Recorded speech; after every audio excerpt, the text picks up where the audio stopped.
আল্লাহর সামনে বান্দার জবাবদিহিতা। তো আল্লাহর শুকরিয়া আদায় করলে শয়তান থেকে আল্লাহ হেফাজত করে নেয়। আবার আল্লাহ সূরা ইব্রাহিমের মধ্যে বলছে, লা ইন শাকারতুম লা আযীদান্নাকুম ওয়া লা ইন কাফারতুম ইন্না আযাবি লাশাদীদ। দুনিয়ার মানুষ জেনে রাখো, যদি আমার শুকরিয়া আদায় করো আমি আল্লাহ তোমাদের নিয়ামত বাড়িয়ে দেব, আর যদি শুকরিয়া আদায় না করো তাহলে জেনে রাখো আমি আল্লাহ রব্বুল আলামিন আযাব দানে কঠোর। তাহলে আল্লাহর শুকরিয়া আদায় করলে আল্লাহ খুশি হয়ে বাড়িয়ে দিবে, আর শুকরিয়া আদায় না করলে কি দিবে? কি দিবে বলেন? আমার কথা কি বোঝা যায়? আমার বাসা তো এই যে আমরা তো জয়পুরহাটের মানুষ, খাড়া বলি, খাড়ার ওই পার কুসুম শহরই আমার বাড়ি, বেশি দূরে না। ভাষা বোঝা যায় না? অনেক পথ জার্নি করে এসছি আমি। গতকালকে কিশোরগঞ্জ মাহফিল করেছি, করিমগঞ্জ, এখান থেকে প্রায় 350 কিলোমিটার দূর। সেখান থেকে আমি প্রোগ্রাম করে এসে বাসায় আরাম নিয়ে আপনাদের কাছে এসেছি। আপনারা যদি একটু রেসপন্স করেন আমি সুন্দর করে কথা বলতে পারবো। করবেন একটু রেসপন্স, আমার সঙ্গে একটু কথা বলবেন। টানা সফরে আছি, টানা প্রোগ্রামে আছি, আমাদের খাওয়া নেই, ঘুম নেই, শরীরের ক্লান্তি। আপনারাও যদি একটু একেবারে ঝিমিয়ে পড়েন তাহলে তো খুব একটা সুন্দর দেখায় না। তো আল্লাহ রাব্বুল আলামিন বলছেন শুকরিয়া আদায় না করলে শাস্তি দিবেন। শাস্তির ধরন কি হবে তাও আল্লাহ কোরআনে তুলে ধরেছেন। আপনি বলবেন যে আমি আল্লাহর প্রশংসা করব না, ফজিলত নেব না। আল্লাহর প্রশংসা করলে অনেক ফজিলত পাওয়া যায়। যেরকম একটা দলিল আমি আপনাকে বলি, ইবনু মাজা প্রথম খণ্ডের 145 নম্বর পৃষ্ঠার 280 নম্বর হাদিস, তাওহীদ প্রকাশনী কর্তৃক ছাপা ইবনু মাজা। আল্লাহর নবী সাল্লাল্লাহু আলাইহি ওয়াসাল্লাম বলছেন, কোনো বান্দা যদি আল্লাহকে সন্তুষ্ট করার জন্য একবার বলে সুবহানাল্লাহ, একবার বলে আল্লাহু আকবার, আল্লাহ খুশি হয়ে আসমান আর জমিন ভরপুর করে নেকি দিয়ে দেয়। এই হাদিসেরই পরের অংশ আল্লাহ নবী বলছেন, আলহামদুলিল্লাহ যদি কেউ বলে তামলাউল মিজান, এটা তার মিজানের পাল্লাকে পরকালে ভারী করে দেবে। অনেক ফজিলত আল্লাহর শুকরিয়া আদায়ের রয়েছে। আরেকটা বলি, বুখারী 2 নম্বর খণ্ড, আজান অধ্যায় 129 নম্বর পৃষ্ঠা, 763 নম্বর হাদিস, ইসলামিক ফাউন্ডেশনের ছাপ। আল্লাহর নবী সাল্লাল্লাহু আলাইহি ওয়াসাল্লাম একদিন সালাত আদায় করাচ্ছিলেন। রুকু থেকে উঠে তিনি বলেছেন রব্বানা লাকাল হামদ। পিছন থেকে এক সাহাবী বাড়িয়ে বলেছে হামদান কাসীরান তাইয়িবান মুবারাকান ফি। আল্লাহর নবী সালাত শেষ করলেন, জিজ্ঞেস করলেন বাড়তি কথাগুলো কে বাড়িয়ে বলেছে? আমি তো শিখাই নাই। তো সাহাবী বলছে আল্লাহ নবী আমি বলেছি। আল্লাহ নবী বলছে শোনো, তুমি যখন এই বাক্যগুলো বলছিলে 30 জনেরও বেশি ফেরেশতার নেকি লেখার জন্য পাল্লা দিচ্ছিল। সাহাবী প্রশংসা করছিল, আল্লাহর লাভ হচ্ছিল কার? আল্লাহর না বান্দার? বান্দার। এখানে আরেকটি কথা আমি বললাম যে কেউ যদি আল্লাহর শুকরিয়া আদায় না করে তাহলে আল্লাহ কি দিবে বললাম? শাস্তি দিবে। শাস্তিটা কি হবে তাও আল্লাহ কোরআনে তুলে ধরেছেন। আল্লাহ এক কওম সম্পর্কে, এক জাতি সম্পর্কে বলছেন, যাদেরকে আমি ফয় ফসলের বরকত দিয়ে ভরিয়ে দিয়েছিলাম, তাদেরকে আমি রিজিক দ্বারা আবৃত করে দিয়েছিলাম, কিন্তু ওরা আমার শুকরিয়া আদায় করতে পারে নাই। এই দলিল কোথায় পাবেন? কোরআনুল কারীম সূরা নাহাল 16 নম্বর সূরা 14 নম্বর পারা 112 নম্বর আয়াত। আল্লাহ বলছেন ওই কওম আমার শুকরিয়া আদায় করতে পারে নাই। লিবাসাল জুই ওয়াল খাউফি বিমা কানু ইয়াসনাউন। আমি আল্লাহ ওই কওমকে ভয় এবং ক্ষুধার পোশাক পরিয়ে দিয়েছিলাম। বলেন নাউযুবিল্লাহ। তার মানে তাদেরকে রিজিকের অভাব দিয়েছিলাম এবং বিভিন্ন ভয় দ্বারা তাদেরকে আবৃত করে আমি দিয়েছিলাম। সুতরাং কেউ যদি আল্লাহর শুকরিয়া আদায় করতে কৃপণতা করে, আল্লাহর প্রতিশোধ হলো, আল্লাহর শাস্তি হলো, আল্লাহ তাদেরকে রিজিকের অভাব দিবেন এবং বিভিন্ন ভয় দ্বারা পাকড়াও করবেন। বলেন নাউযুবিল্লাহ। আমরা আল্লাহর লাআনত প্রাপ্ত, অভিশাপ প্রাপ্ত, শাস্তি প্রাপ্ত বান্দা হতে চাই না, আমরা আল্লাহর নেয়ামত প্রাপ্ত বান্দা হতে চাই। তাই আমরা বলছি আলহামদুলিল্লাহ।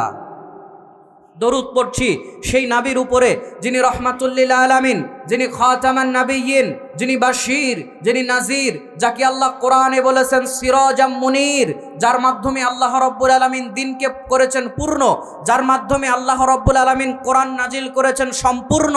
তিনি হলেন আমাদের নবী মুহাম্মদ। সবাই বলছি সাল্লাল্লাহু আলাইহি ওয়াসাল্লাম। সবাই মুখ খোলেন নাই, আওয়াজটাও খুব একটা সুন্দর হয় নাই। আমি একটু আলোচনাটাকে যদিও সামনে নিয়ে যেতে চাচ্ছি, আপনারা টান দিয়ে শুধু বারবার পিছনে নিয়ে আসছেন। এইটাই আল্লাহর নবীর উপরে দরুদ পড়ার সিরি হইল? সুন্দর হয়েছে আপনারা বলেন? এটা যদি একটা ভোটের মিছিল হতো, খালি আমার ভাই, তোমার ভাই, বল্টু ভাই, বল্টু ভাই, এক বল্টু বাবার ভাই, মায়ের ভাই, খালার ভাই, খালুর ভাই, আপন ছেলেও ভাই ভাই বলে লাভ দেয়। জোরে বলুন ঠিক কিনা? ওই বল্টু ভাইয়ের মিছিল হলে কি আওয়াজ এই থাকতো? শুনুন, বল্টু ভাইয়ের একটা দল আপনার থাকতে পারে, সেন্টু মিন্টু পিন্টু ভাইয়ের দল আপনার থাকতে পারে, আমার আপত্তি নাই। তবে আমার আপত্তি ওই জায়গাতে, দুনিয়ার বল্টু ভাইকে আপনি যত বেশি ভালোবাসবেন, দুনিয়ার সেন্টু মিন্টু পিন্টু ভাইয়ের নামে যত জোরে স্লোগান দিবেন, তার চেয়ে বেশি আল্লাহর নবীকে ভালোবাসার দরকার। জোরে বলুন, আছে না নাই? শুধু আছে না ঈমানের দাবি? আল্লাহর নবী বলেছেন, লা ইউমিনু আহাদুকুম হাত্তা ইয়াকুনা আহাব্বা ইলাইহি মিন ওয়ালিদিহি ওয়া ওয়ালাদিহি ওয়ান নাসি আজমাইন। তোমরা ততক্ষণ পর্যন্ত ঈমানদার হতে পারবে না যতক্ষণ পর্যন্ত বাবার চাইতে, মায়ের চাইতে, নেতার চাইতে, পৃথিবীর সবার চাইতে আমি রাসূল আমাকে বেশি না ভালোবাসবে। নেতার নামে যত জোরে স্লোগান হবে, নেতার জন্য যত মোহাব্বত আসবে, দুনিয়ার জন্য যত মোহাব্বত আসবে, তার চেয়ে বেশি আল্লাহর নবীকে ভালোবাসতে হবে। কথা বলুন ঠিক কিনা? আল্লাহর নবীর উপরে দরুদ পড়লে লাভ আছে না নাই? বাঙালি এমন এক জাতি লাভ ছাড়া কোনো কাজ করতে চায় না। বাঙালির কথা হলো, লাভ থাকলে লোহাও বহন করব। একটা কথাই আছে, বিনা লাভে তুলা বহন করতেও রাজি। জোরে বলেন, রাজি? তো আল্লাহর নবীর উপরে দরুদ পড়লে লাভ নাই? দুই একটা দলিল আপনাকে দিয়ে সামনে যাই। আল্লাহর নবীর উপরে দরুদ পড়লেও লাভ আছে, ফায়দা আছে। আল্লাহ রব্বুল আলামিন কোরআনে তো আদেশ দিয়েইছেন, আল্লাহর নবী হাদিসের মধ্যে উল্লেখ করেছেন। হাদিসগুলো আপনি কোথায় পাবেন? দুই একটা উল্লেখ করি। নাসাই 2 নম্বর খণ্ড 1299 নম্বর হাদিস, মিশকাতুল মাসাহাবি 2 নম্বর খণ্ডের 921 নম্বর হাদিস। আল্লাহর নবী বলছেন, মান সাল্লা আলাইয়া ওয়াহিদাতান সাল্লাল্লাহু আলাইহি আশরা। যে ব্যক্তি আমার উপরে একবার দরুদ পড়ে, আল্লাহ তার উপরে 10 বার রহমত বর্ষণ করবেন। হাদিসের ফজিলত পরের হাদিসে আরও বেশি আছে। নাসাই 2 নম্বর খণ্ড 1300 নম্বর হাদিস, ইসলামিক ফাউন্ডেশনের ছাপ, মিশকাতুল মাসাহাবি 2 নম্বর খণ্ডের 922 নম্বর হাদিস। আল্লাহর নবী বাড়িয়ে বলছেন, যে আমার উপরে একবার দরুদ পড়বে, আল্লাহ তার উপরে 10 বার রহমত বর্ষণ করবেন, আল্লাহ তার 10টা গুনাহ ক্ষমা করে দিবেন, আল্লাহ তার 10টা মর্যাদাকে বাড়িয়ে দিবেন। আর বেশি বেশি জুমাবারে আল্লাহর নবীর প্রতি দরুদ পড়তে হবে। বেশি বেশি কিবারে বলেন? জুমাবার। বৃহস্পতিবার মাগরিব হয়ে গেলে জুমাবার শুরু হয়। জুমাবারে আল্লাহর নবীর উপরে বেশি বেশি দরুদ পড়বেন। এ ব্যাপারে আর একটা হাদিস বলি, 1531 নম্বর হাদিস, আবু দাউদ।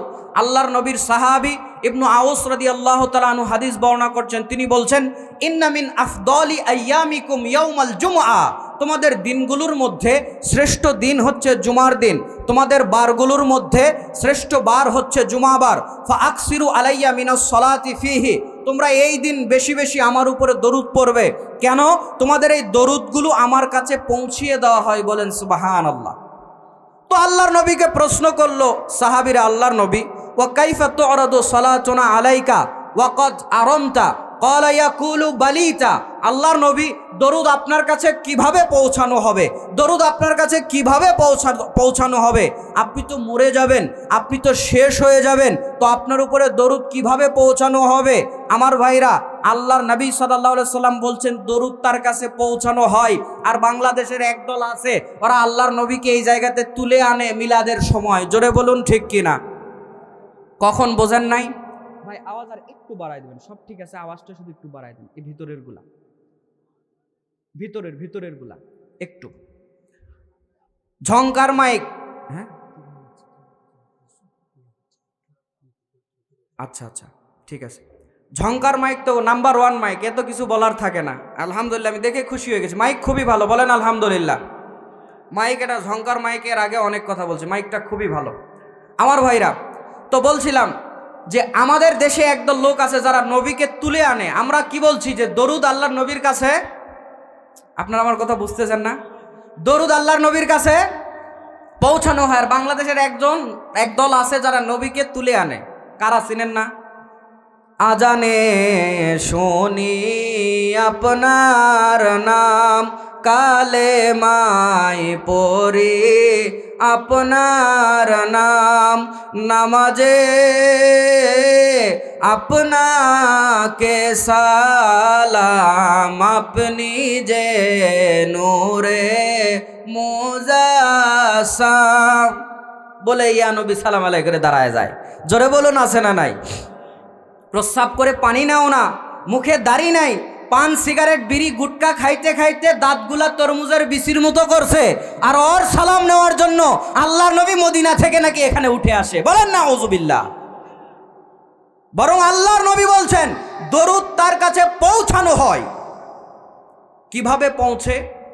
ও আচ্ছা, দরুদ তার কাছে পৌঁছানো হয়। তো সাহাবীরা প্রশ্ন করলো, আল্লাহ নবী আপনি তো মরে যাবেন, দরুদ কিভাবে পৌঁছানো হবে? তো আল্লাহ নবী বলছেন ইন্নাল্লাহা হাররামা আলাল আরদি আজসাদাল আম্বিয়া, আল্লাহ রাব্বুল আলামিন মাটির উপরে নবীদের বডিকে খাওয়া হারাম করে দিয়েছে। বলেন না, বলেন আলহামদুলিল্লাহ।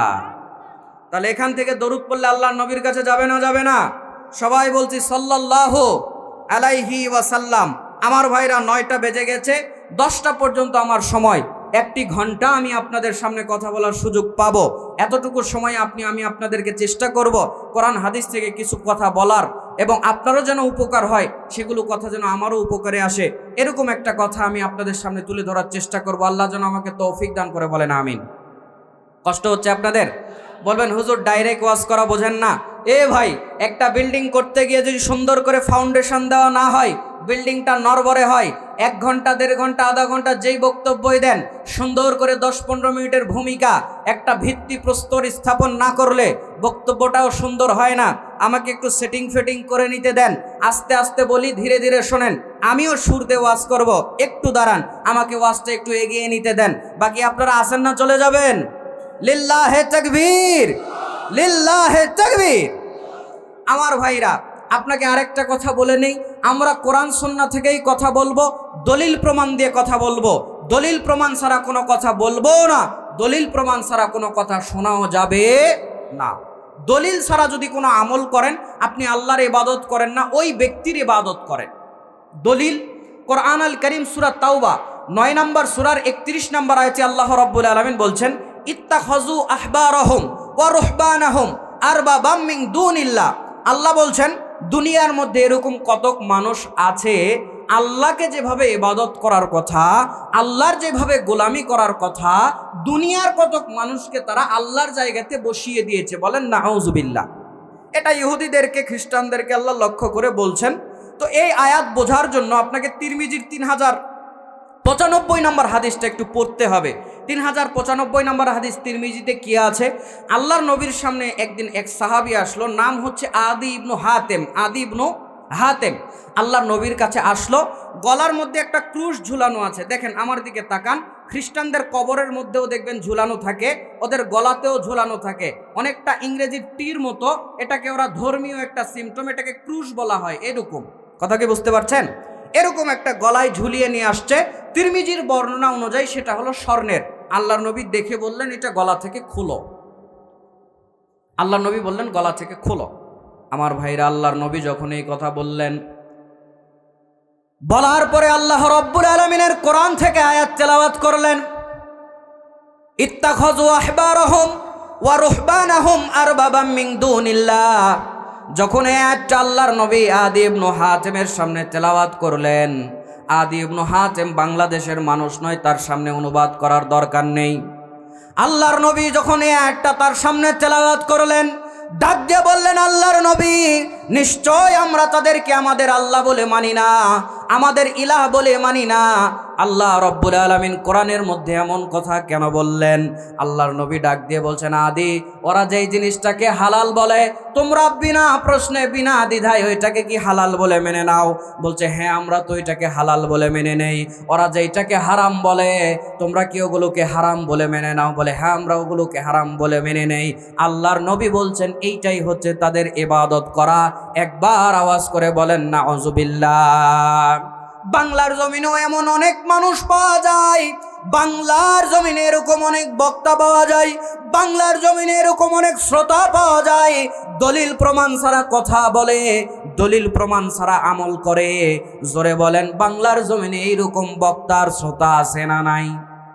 আল্লাহর নবী তাদের জন্য সাবধান করে দিয়ে বলছেন, মিশকাতুল মাসাবিব প্রথম খণ্ডের 154 নম্বর হাদিস, আল্লাহর নবী বলছেন ইয়াকুনু ফি আখিরিজ জামানি দাজ্জালুনা কাযাবুন ইয়াতুনাকুম মিনাল আহাদিসি বিমা লাম তাসমাউ আনতুম ওয়ালা আবাউকুম ফাইয়াকুম ওয়া ইয়্যাহুম লা ইউদিল্লুনাকুম ওয়ালা ইয়াফতিনুনাকুম। আল্লাহর নবী ডাক দিয়ে বলছে দুনিয়ার মানুষ শুনে নাও, দুনিয়ার মধ্যে এরকম কতক মানুষ তোমাদের সামনে প্রকাশ পাবে যেই কথাগুলো তারা তোমাদেরকে কোরআন হাদিসের নামে বলবে। আনতুম, কোনোদিন তোমরা এটা শোনো নাই, ওয়া আবাউকুম, তোমাদের বাপদাদারাও কোনোদিন শোনে নাই। আল্লাহর নবী ডাক দিয়ে বলছেন শোনো, তোমরা নিজেদেরকে তাদের কাছ থেকে দূরে রাখো, তাদের কাছ থেকে তোমরাও দূরে থাকো। লা ইউদিল্লুনাকুম ওয়ালা ইয়াফতিনুনাকুম, ওরা যেন তোমাদেরকে গোমরা করতে না পারে, ওরা যেন তোমাদেরকে বেঈমান বানাতে না পারে, ওরা যেন তোমাদের কোনো ক্ষতি করতে না পারে। জোরে বলুন না আলহামদুলিল্লাহ। আমার ভাইরা, তাহলে বোঝা যায় এরকম অনেক মানুষ আসবে, দলিল প্রমাণ ছাড়া কথা বলবে, দলিল প্রমাণ ছাড়া আমল করবে। এই সমস্ত আমল মুসলমানদের করা জায়েজ নয়, জায়েজ নয়। মুসলমান যদি হয়ে থাকেন, ইমানদার যদি হয়ে থাকেন, আর জান্নাতে যদি যেতে চান, তাহলে কোরআন হাদিস মতোই কথা শোনা লাগবে, আর কোরআন হাদিস মতো আমল করা লাগবে। কথা বলুন ঠিক কিনা? রেডি আপনারা আলোচনা শোনার জন্য? আজকে বক্তব্যের সংক্ষিপ্ত বিষয় হচ্ছে বা আল্লাহর সামনে বান্দার জবাবদিহিতা। আল্লাহর সামনে বান্দার জবাবদিহিতা। টপিকটা একটু খেয়াল করেন না, আমি কি বললাম? আল্লাহর সঙ্গে বান্দার জবাবদিহিতা। বান্দা আল্লাহর সামনে জবাব দিতে হবে কি হবে না? তার লাইফের, তার জীবনের কিভাবে চলেছে, কিভাবে রয়েছে, আল্লাহর সামনে জবাব দিতে হবে না? হবে। এটাই আজকে আমার আলোচনার টপিক, আল্লাহর সামনে বান্দার জবাবদিহিতা। এর পূর্বে, কথা বলার পূর্বে আমি আপনার সাথে আরেকটি কথা বলতে চাইব। কথাগুলো আমি যেগুলোই কোরআন হাদিস থেকে বলবো মনোযোগ দিয়ে শুনবেন, মনোযোগের যেন এদিক সেদিক না হয়, কারণ কোন কথার মধ্যে কার হেদায়েত লুকিয়ে আছে এটা বলা যায় না। আপনাকে ছোট্ট একটা তথ্য বলি। বর্তমান সময়ে ভারতের মুর্শিদাবাদের একটা জায়গাতে, আমার ভাইরা, ওনার নাম হচ্ছে হুমায়ুন কবির নামের এক ব্যক্তি বাবরি মসজিদ তৈরি করার জন্য চেষ্টা করছে, এবং গত ডিসেম্বরের 6 তারিখে ঘোষণা করে দিয়েছে যে আসমানে নয় জমিনেই বাবরি মসজিদ আমি তৈরি করে দেখাবো। আপনারা কি শুনেছেন, দেখেছেন? ভারতের একটা, এটা তো বাবরি মসজিদ তৈরি করা হচ্ছে, ভারতের আসলেও একটা আমাদের মুসলিমদের ঐতিহ্য একটা বাবরি মসজিদ ছিল কি না? ভারতের উত্তরপ্রদেশের আপনার অযোধ্যা একটা জায়গা রয়েছে, সেই জায়গাতে 1528 সালে জহিরউদ্দিন মোহাম্মদ বাবর, সম্রাট বাবর সেই সময়ের, তার একজন আপনার সংসদ সদস্য বলেন আর যাই বলেন, মন্ত্রী ইত্যাদি যাই বলেন, তার নাম হচ্ছে মীর বাকি। তার মাধ্যমে ভারতের সরজু নদীর তীরে 3 গম্বুজ বিশিষ্ট একটা মসজিদ প্রতিষ্ঠা করেছিলেন।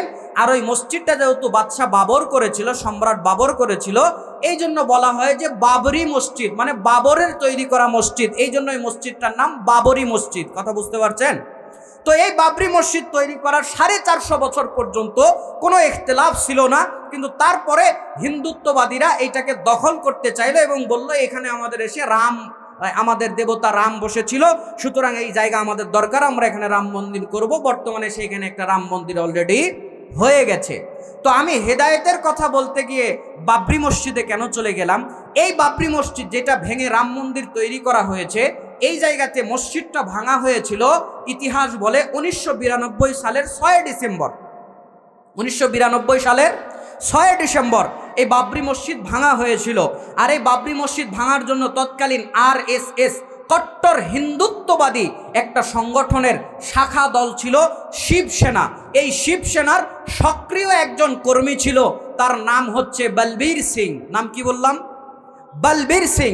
এই বলবীর সিং প্রথম ভারতের ওই বাবরি মসজিদের মিনারের উপরে উঠে, এবং তার একজন বন্ধু ছিল, তাকে সাথে নিয়ে এই দুইজন প্রথম ওই বাবরি মসজিদের মিনারে প্রথম ওই আঘাত এনেছিল। ওই মুগুর মারা বলেন আর কুড়াল মারা বলেন আর শাবল মারা বলেন, প্রথম যেই ব্যক্তি মেরেছিল তার নাম হচ্ছে বলবীর সিং।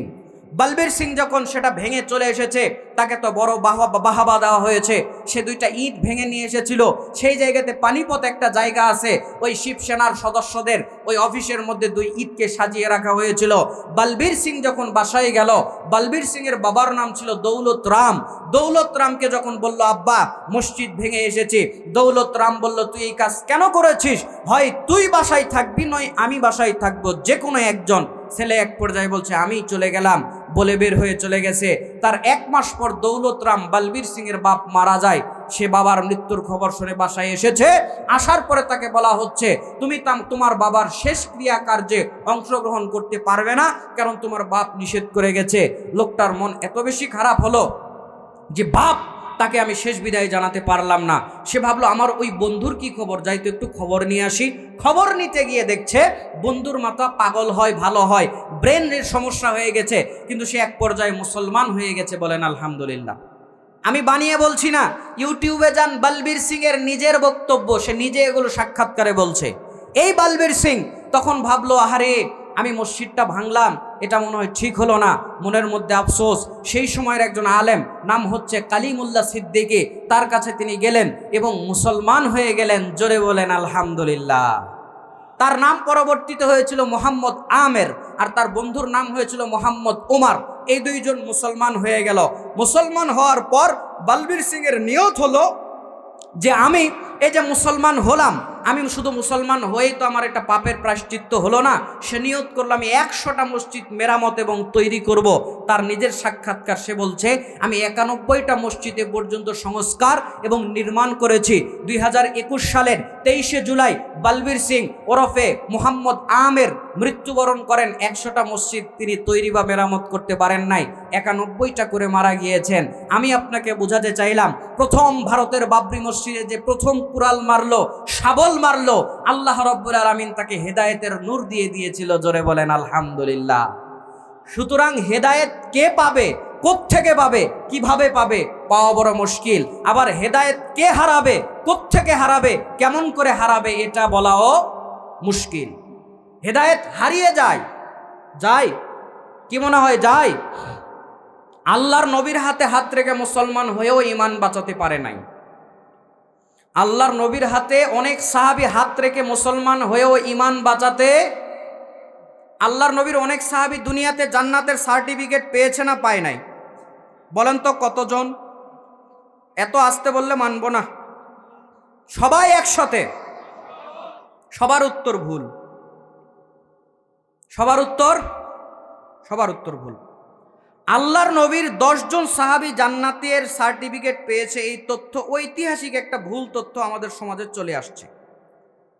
আল্লাহর নবীর তাহলে কত সাহাবী জান্নাতে গেছে? আশ্চর্য হবেন, আমি আপনাকে তথ্য দিচ্ছি, কিতাব বের করতেছি এই জন্য যে হয়তো মুখের কথা বিশ্বাস করবেন না।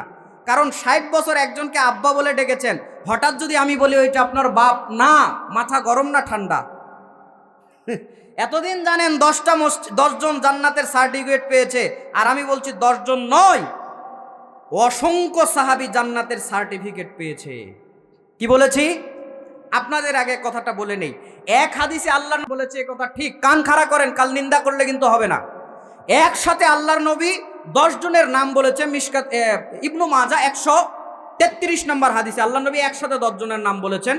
আবু বকর সিদ্দিক রাদিয়াল্লাহু তাআলা আনহু, ওমর বিন খাত্তাব রাদিয়াল্লাহু তাআলা আনহু, ওসমান বিন আফফান রাদিয়াল্লাহু তাআলা আনহু, আলী বিন আবি তালিব রাদিয়াল্লাহু তাআলা আনহু, আবু উবাদা বিন জাররা রাদিয়াল্লাহু তাআলা আনহু, সাদ বিন আবি ওয়াক্কাস রাদিয়াল্লাহু তাআলা আনহু, আব্দুর রহমান বিন আউফ রাদিয়াল্লাহু তাআলা আনহু, জুবাইর বিন আওম রাদিয়াল্লাহু তাআলা আনহু, তালহা বিন উবাইদুল্লাহ রাদিয়াল্লাহু তাআলা আনহু, সাঈদ বিন যায়েদ রাদিয়াল্লাহু তাআলা আনহু। এখানে আমি 10 জনের নাম বলেছি। এই 10 জনকে আল্লাহর নবী জান্নাতি বলেছেন, এ কথা ঠিক। তারা দুনিয়াতে জান্নাতের সার্টিফিকেট পেয়েছে, এ কথা ঠিক। তবে 10 জনই শুধু জান্নাতি সাহাবী, এই কথা ঠিক নয়। এই জায়গাতে হাসান হোসাইনের নাম আমি বলেছি, বলেছি। তিরমিজি সাহাবীদের মর্যাদা অধ্যায়ে যান, আল্লাহর নবী বলছেন হাসান এবং হুসাইন সাইয়্যিদা শাবাবে আহলিল জান্নাহ, এই 2 জন হবে জান্নাতি যুবকদের সর্দার। এবার বলেন হলো কয়জন? জোরে বলেন কয়জন? এই হাদিস এতদিন জানতেন না? বলেন কয়জন হলো? 12 জন। আল্লাহ নবী মেরাজ থেকে ফেরত আসছেন, ছোট্ট করে বলছি, এগুলো আপনাদের জানা। আল্লাহ নবী মেরাজ থেকে ফেরত আসলেন, আসার পরে বলছেন, বেলাল তুমি কি আমল করো? জুতার শব্দ, আমি আগে তোমার জুতার পায়ের শব্দ, জান্নাতে হাঁটো, আমি শব্দ শুনতে পাই। এবার হলো কয়জন? 13 জন। আল্লাহ নবীর একজন সাহাবী, ওই হাদিস জানা বুখারী মুসলিমে আছে, আল্লাহ নবীর কাছে এসে বলল, আল্লাহ নবী দুল্লানি আলা আমালিন, আমাকে একটা আমলের কথা বলে দেন, করে জান্নাতে যাব। আল্লাহ নবী বললেন, ঈমানের পরে সালাত আদায় করো, সিয়াম পালন করো, ইত্যাদি কিছু বলে দিয়ে বললেন। আল্লাহ নবীকে ওই সাহাবী বলছে, আল্লাহ নবী এর কমও করব না, বেশিও করব না। আল্লাহ নবী বলছে, দেখো কেউ যদি জান্নাতি সাহাবী দেখতে চাও তার দিকে তাকাও। এই সাহাবীর নাম হচ্ছে সাঈদ ইবনু আল আখরাম। এবার বলেন কয়জন? 14 জন। আল্লাহর নবীর সাহাবী নাম হচ্ছে হামজা রাদিয়াল্লাহু তাআলা আনহু, তার চাচা যখন মারা গেলেন আল্লাহর নবী বলছেন, মুস্তাদরাক লিল হাকিমের হাদিস, আল্লাহর নবী বলছেন আমার চাচা জান্নাতে পাখি হয়ে উঠছে। জোরে বলেন সুবহানাল্লাহ। আল্লাহর নবীর আরেকজন সাহাবী নোমান ইবনু হারেসা, আল্লাহর নবী যখন আল্লাহর নবী মেরাজে গিয়ে দেখে আসলেন নোমান ইবনু হারেসা জান্নাতের মধ্যে কোরআন তেলাওয়াত করছেন। সুবহানাল্লাহ। কালকে 9:30টার দিকে না, কালকে 9:30টার দিকে নাস্তা করে বললেও হবে। জান্নাতের মধ্যে কোরআন পড়ছে নোমান ইবনু হারেসা। তো আল্লাহর নবী বলছে, কি আমল করো? জান্নাতে যে তোমাকে কোরআন পড়তে দেখে আসলাম। বলছে, আল্লাহ নবী আমি একটু মায়ের খেদমত করি। আল্লাহর নবী বলছেন, এইটাই তোমার সৎ কাজের প্রতিদান, এইটাই তোমার সৎ কাজের প্রতিদান। এবার বলেন কয়জন? কত? 15? 16 না 15? 16। আচ্ছা, এই 16 জনের মধ্যে আরেকজনের নাম বলি, নাম হচ্ছে ইবনু দাহদা, ইবনু বা আবি দাহদা হিসেবে বেশি পরিচিত। এই হাদিসটা মুসনাদ আহমদে আছে, দারাকুতনির মধ্যে আছে, অসংখ্য হাদিস গ্রন্থে হাদিসটি এসেছে। আল্লাহর নবীর একজন সাহাবীর নাম হচ্ছে আবি দাহদা। তিনি কিভাবে জান্নাতি হলেন একটু 1 মিনিট সময় লাগবে, আমি কি বলে দেব? নতুন একটা তথ্য আজকে শুনে যান, ওয়াজ তো অনেক শুনেছেন। এদিকে কয়জন হয়েছে? 16 জন। এখন যার নাম বললাম এটা দিয়ে কতজন? 17 জন। ইবনু দাহদা বা আবি দাহদা আল্লাহর নবীর একজন সাহাবী। আল্লাহর নবীর সঙ্গে এক বৈঠকে বসে আছেন, হঠাৎ এক সাহাবী এসে আল্লাহর নবীকে বলছেন সে এতিম, আল্লাহর নবী আমার জন্য একটু উপকার করে দেন। কি উপকার? বলছে, আল্লাহর নবী আমি একটা দেওয়াল তৈরি করতে চাই। আল্লাহর নবীকে বলছে, আল্লাহর নবী আপনি আমার জন্য একটু ওই লোককে বলে দেন, আমার একটা খেজুরের বাগান আছে, খেজুরের বাগান আমার এই সাইডে, আরেক সাইডে ওই লোকের খেজুরের বাগান, খেজুর এই পার থেকে ও পার পড়ে যায়, ও পার থেকে খেজুর এ পার পড়ে যায়। আমরা মনে করি ওইটা আমার খেজুর, মনে করে কুড়াইতে যাই, ওই লোক আমাকে গালিগালাজ করে।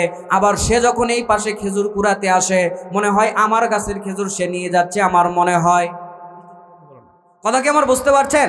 দুইটা আমের গাছ পাশাপাশি আছে, ঝড় হলে এর আম ওই পাশে, ওর আম এই পাশে, যায় কি যায় না? আম তো বোঝা যায়, আম চেনা যায়। আম ছোট বড় আছে, আম মিষ্টি আছে, আম টক হয়, কিন্তু খেজুর চিনা বড় মুশকিল। লোকটা মনে করলো আমি এতিম মানুষ, আমার ডানে বামে কেউ নাই, একটা দেওয়াল তুলে দেই, ঝামেলাটা শেষ হয়ে যাক। কিন্তু দেওয়াল তুলতে গিয়ে ওই লোকের একটা খেজুরের গাছ দেওয়ালের মাঝখানে পড়ে যায়। ওই গাছটা ছেড়ে দেওয়াল করতে গেলে এই লোকের গাছ ওই পাশে পড়ে যায়। আবার যদি দেওয়ালটা সোজা করতে যায়, ওই লোকের একটা গাছ এই পাশে পড়ে যায়। লোককে ডাক দিয়ে বলছে, ভাই ওই খেজুরের গাছটা আমাকে দিয়ে দেন, আমি দেওয়ালটা সোজা করি। বলছে, না ওই খেজুরের গাছ আমি তোমাকে দেব না। বলছে, ভাই গাছটা আমার কাছে বিক্রি করেন। বলে, না তাও আমি করব না। ছেলেটা উপায়ন্ত না পেয়ে আল্লাহর নবীর কাছে গিয়ে ডাক দিয়ে বলছে, আল্লাহর নবী আপনি আমাকে এই জিনিসটার একটু সমাধান করে দেন, লোকটাকে ডেকে একটু নসিহত করে দেন যেন আমাকে সেই লোকটা খেজুরের গাছ দিয়ে দেয়। আল্লাহর নবীটাকে ডাকলেন। আল্লাহর নবীর কাছে আসার পর আল্লাহর নবী লোকটাকে বললেন, দাও দাও দাও, ওই ভাই ওই গাছটা ওকে দিয়ে দাও, আমার ওই এতিম সাহাবী, গাছটা তুমি তাকে দিয়ে দাও। বলছে, না আমি আমার গাছ তাকে দেব না। বলছে, গাছ যদি তুমি না দাও, গাছ যদি তুমি দিতে না চাও, শোনো আল্লাহর নবী আমি তোমাকে বলছি, ওই গাছটা যদি তুমি তাকে দিয়ে দাও, জান্নাতে তোমার জন্য আমি একটা খেজুরের গাছ নিয়ে রাখবো। একবার আওয়াজ করে বলেন না সুবহানাল্লাহ। জান্নাতের মধ্যে তোমার জন্য একটা খেজুরের গাছ আমি নিয়ে রাখবো। লোকটা মাথা ঘুরিয়ে চলে যায়, বলে, না তাও আমি গাছটা দেব না। ওই বৈঠকের মধ্যে আবি দাহদা উপস্থিত ছিল। আল্লাহর নবীর কাছে এসে বলছে, আল্লাহর নবী ওই গাছটা যদি আমি এনে দেই, আমিও কি জান্নাতে খেজুরের গাছ পাবো? বলে, হ্যাঁ, যে এনে দিবে তার জন্যই আমি জান্নাতে খেজুরের গাছ আল্লাহর থেকে নিয়ে রাখবো। সাহাবী পিছনে পিছনে যায়, যাওয়ার পরে ডাক দিয়ে বলে, ও আল্লাহর বান্দা, তুমি তোমার এই গাছটা আমাকে দিয়ে দাও। বলছে তুমি কি শোনো না এই গাছটা আমি দেব না? বলছে শোনো, তুমি যদি গাছটা আমাকে দিয়ে দাও, আমার 600 খেজুরের গাছওয়ালা একটা বাগান আছে, ওই বাগানের 600 গাছ সহ ওর মধ্যে একটা পানির নহর আছে, ওই পানির নহর সহ বাড়ির ওই খেজুরের বাগানের মধ্যে একটা আরাম কুটির আছে, একটা গেস্ট হাউস আছে, ওর মধ্যে আমি বসবাস করি। ওই বাড়ি সহ ওই নহর সহ ওই 600 খেজুরের গাছ আমি তোমাকে দিয়ে দিব। জোরে বলুন সুবহানাল্লাহ। ডাক দিয়ে বলছে তুমি মিথ্যা কথা বলছো। বলে আমি আল্লাহর নবীর সাহাবী, আমি মিথ্যা বলতে পারি না। তুমি আমাকে খেজুরের গাছটা দিয়ে দাও, ওই বাগান আমি তোমাকে দিয়ে দেব। যাও, খেজুরের গাছ দিয়ে দিলাম। যাও, আমি হাত দিয়েন না, মাইকে হাত দেওয়া যাবে না, যেমনি আছো অমনি রাখেন, হাত দিন না। খেজুরের গাছটা তোমাকে আমি দিয়ে দিলাম। যাও, আমি আমার 600 গাছ তোমাকে দিয়ে দিলাম, বাগান তোমাকে দিয়ে দিলাম। আল্লাহর নবীর কাছে এসে বলছে, আল্লাহর নবী, আমি আপনার জন্য ওই একটা গাছ 600 খেজুরের গাছের বিনিময়ে কিনে এনেছি। আল্লাহর নবী বারবার ডাক দিয়ে বলছে, আরে আমার সাহাবী করেছে কি, একটা গাছ 600 গাছের বিনিময়ে কিনে এনেছে। আল্লাহর নবী যখন এই কথা বললেন, বারবার শোনার পর সাহাবী আনন্দে আপ্লুত হয়ে বাড়ির দিকে দৌড় দিয়েছে। বলছে শোনো, বাড়ির দিকে দৌড় দিচ্ছে। আল্লাহর নবী বললেন, আনন্দে বলতে বলতে এক পর্যায়ে বললেন, শোনো সাহাবীরা, আবি দাহদার জন্য জান্নাতের মধ্যে একটা খেজুরের গাছ নয়, আবি দাহদার জন্য জান্নাতে আমি একটা খেজুরের বাগানের আল্লাহর পক্ষ থেকে বরাদ্দ পেয়ে গেছি। জোরে কন্যা সুবহানাল্লাহ। বাড়ির দিকে দৌড় দেয়। বাড়িতে যাওয়ার পর স্ত্রীকে ডাক দেয়, স্ত্রী শোনো, ঘর থেকে বের হয়ে আসো। স্ত্রী আশ্চর্য হয়ে গেল, স্বামী প্রত্যেক দিন বাড়ির মধ্যে প্রবেশ করে, আজকে কেন স্বামী বাড়ির মধ্যে আসে না? দূর থেকে আমাকে কেন ডাকে? বলছে কেন দূর থেকে ডাকেন, বাড়িতে আসেন। বলে বাড়ির মধ্যে প্রবেশ করব না, বাগানের মধ্যে প্রবেশ করব না, কারণ বাগানটা আমি বিক্রি করে দিয়েছি। আল্লাহর নবীর দরবারে গাছটা আমি বিক্রি করে দিয়েছি। বউ ডাক দিয়ে বলছে, স্বামী কত বাগানের বিনিময়ে বিক্রি করেছেন, কত দিরহামের বিনিময়ে বিক্রি করেছেন? বলছে দুনিয়ার কোনো টাকা পয়সা, বাগান দিনার দিরহাম না, জান্নাতের খেজুরের বাগানের বিনিময়ে আমি আমার বাগান বিক্রি করে দিয়েছি। জোরে বলেন না সুবহানাল্লাহ। এই একজন সাহাবী খেজুরের বাগানের সুসংবাদ দুনিয়াতে পেয়ে গেল। হলো কয়জন? 16 জন। কয়জন? না 16 না 17? 18 জন। আচ্ছা, এই 18 জনের মধ্যে একজনও মহিলার নাম বলছি? বলেন, একজনও বলছি? তো আল্লাহর নবী যে একদিন আসে, জিবরিল আমিন এসে বলছে, শোনেন আল্লাহর নবী, ওই যে মহিলা হাতে তরকারি নিয়ে আসছে, বুখারীর হাদিস, খাদিজা রাদিয়াল্লাহু তাআলা আনহা, তো বলছে ওনার হাতে যে তরকারিটা দেখতে পাচ্ছেন, তাকে বলেন আল্লাহ রাব্বুল আলামিন তাকে সালাম দিয়েছে, আমি জিবরিল তাকে সালাম দিয়েছি, এবং জান্নাতে তার জন্য আল্লাহ একটা ঘর রেডি করে রেখেছেন, যাতে কোনো শোরগোল নাই, শব্দ নাই। সুবহানাল্লাহ বললেন না? এবার হলো কয়জন? 19 জন। আল্লাহর নবীর আরেকজন স্ত্রী আয়েশা রাদিয়াল্লাহু তাআলা আনহা, আল্লাহর নবী বলছে দুনিয়াতে যেরকম তুমি আমার স্ত্রী, মৃত্যুর পরেও তুমি আমার স্ত্রী। এবার কয়জন? আল্লাহর নবীর মেয়ে ফাতেমা রাদিয়াল্লাহু তাআলা আনহা, ওই তিরমিজিতে যান সাহাবীদের অধ্যায়, ফাতেমা রাদিয়াল্লাহু তাআলা আনহার সম্মান মর্যাদা অধ্যায় হাদিসটা পেয়ে যাবেন। আল্লাহর নবী বলেছেন ফাতেমা মহিলাদের সরদারিনী হবে জান্নাতে। তাহলে এবার কয়জন হলো? 21 জন। আমার কাছে শুধু 60 জনের নামের সিরিয়াল আছে। কয়জন? 60 জনের নামের সিরিয়াল আছে। কারো লাগলে নিয়ে যাবেন ইনশাআল্লাহ।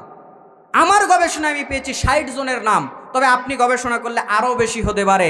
তাহলে আপনারা এখনো 10 জনে পড়ে থাকলে হবে? আরও মজা আছে। আল্লাহর নবী বলেছেন বদরের যুদ্ধ যারা করেছে, আল্লাহর নবী সব বদরি সাহাবীকে জান্নাতি বলেছেন।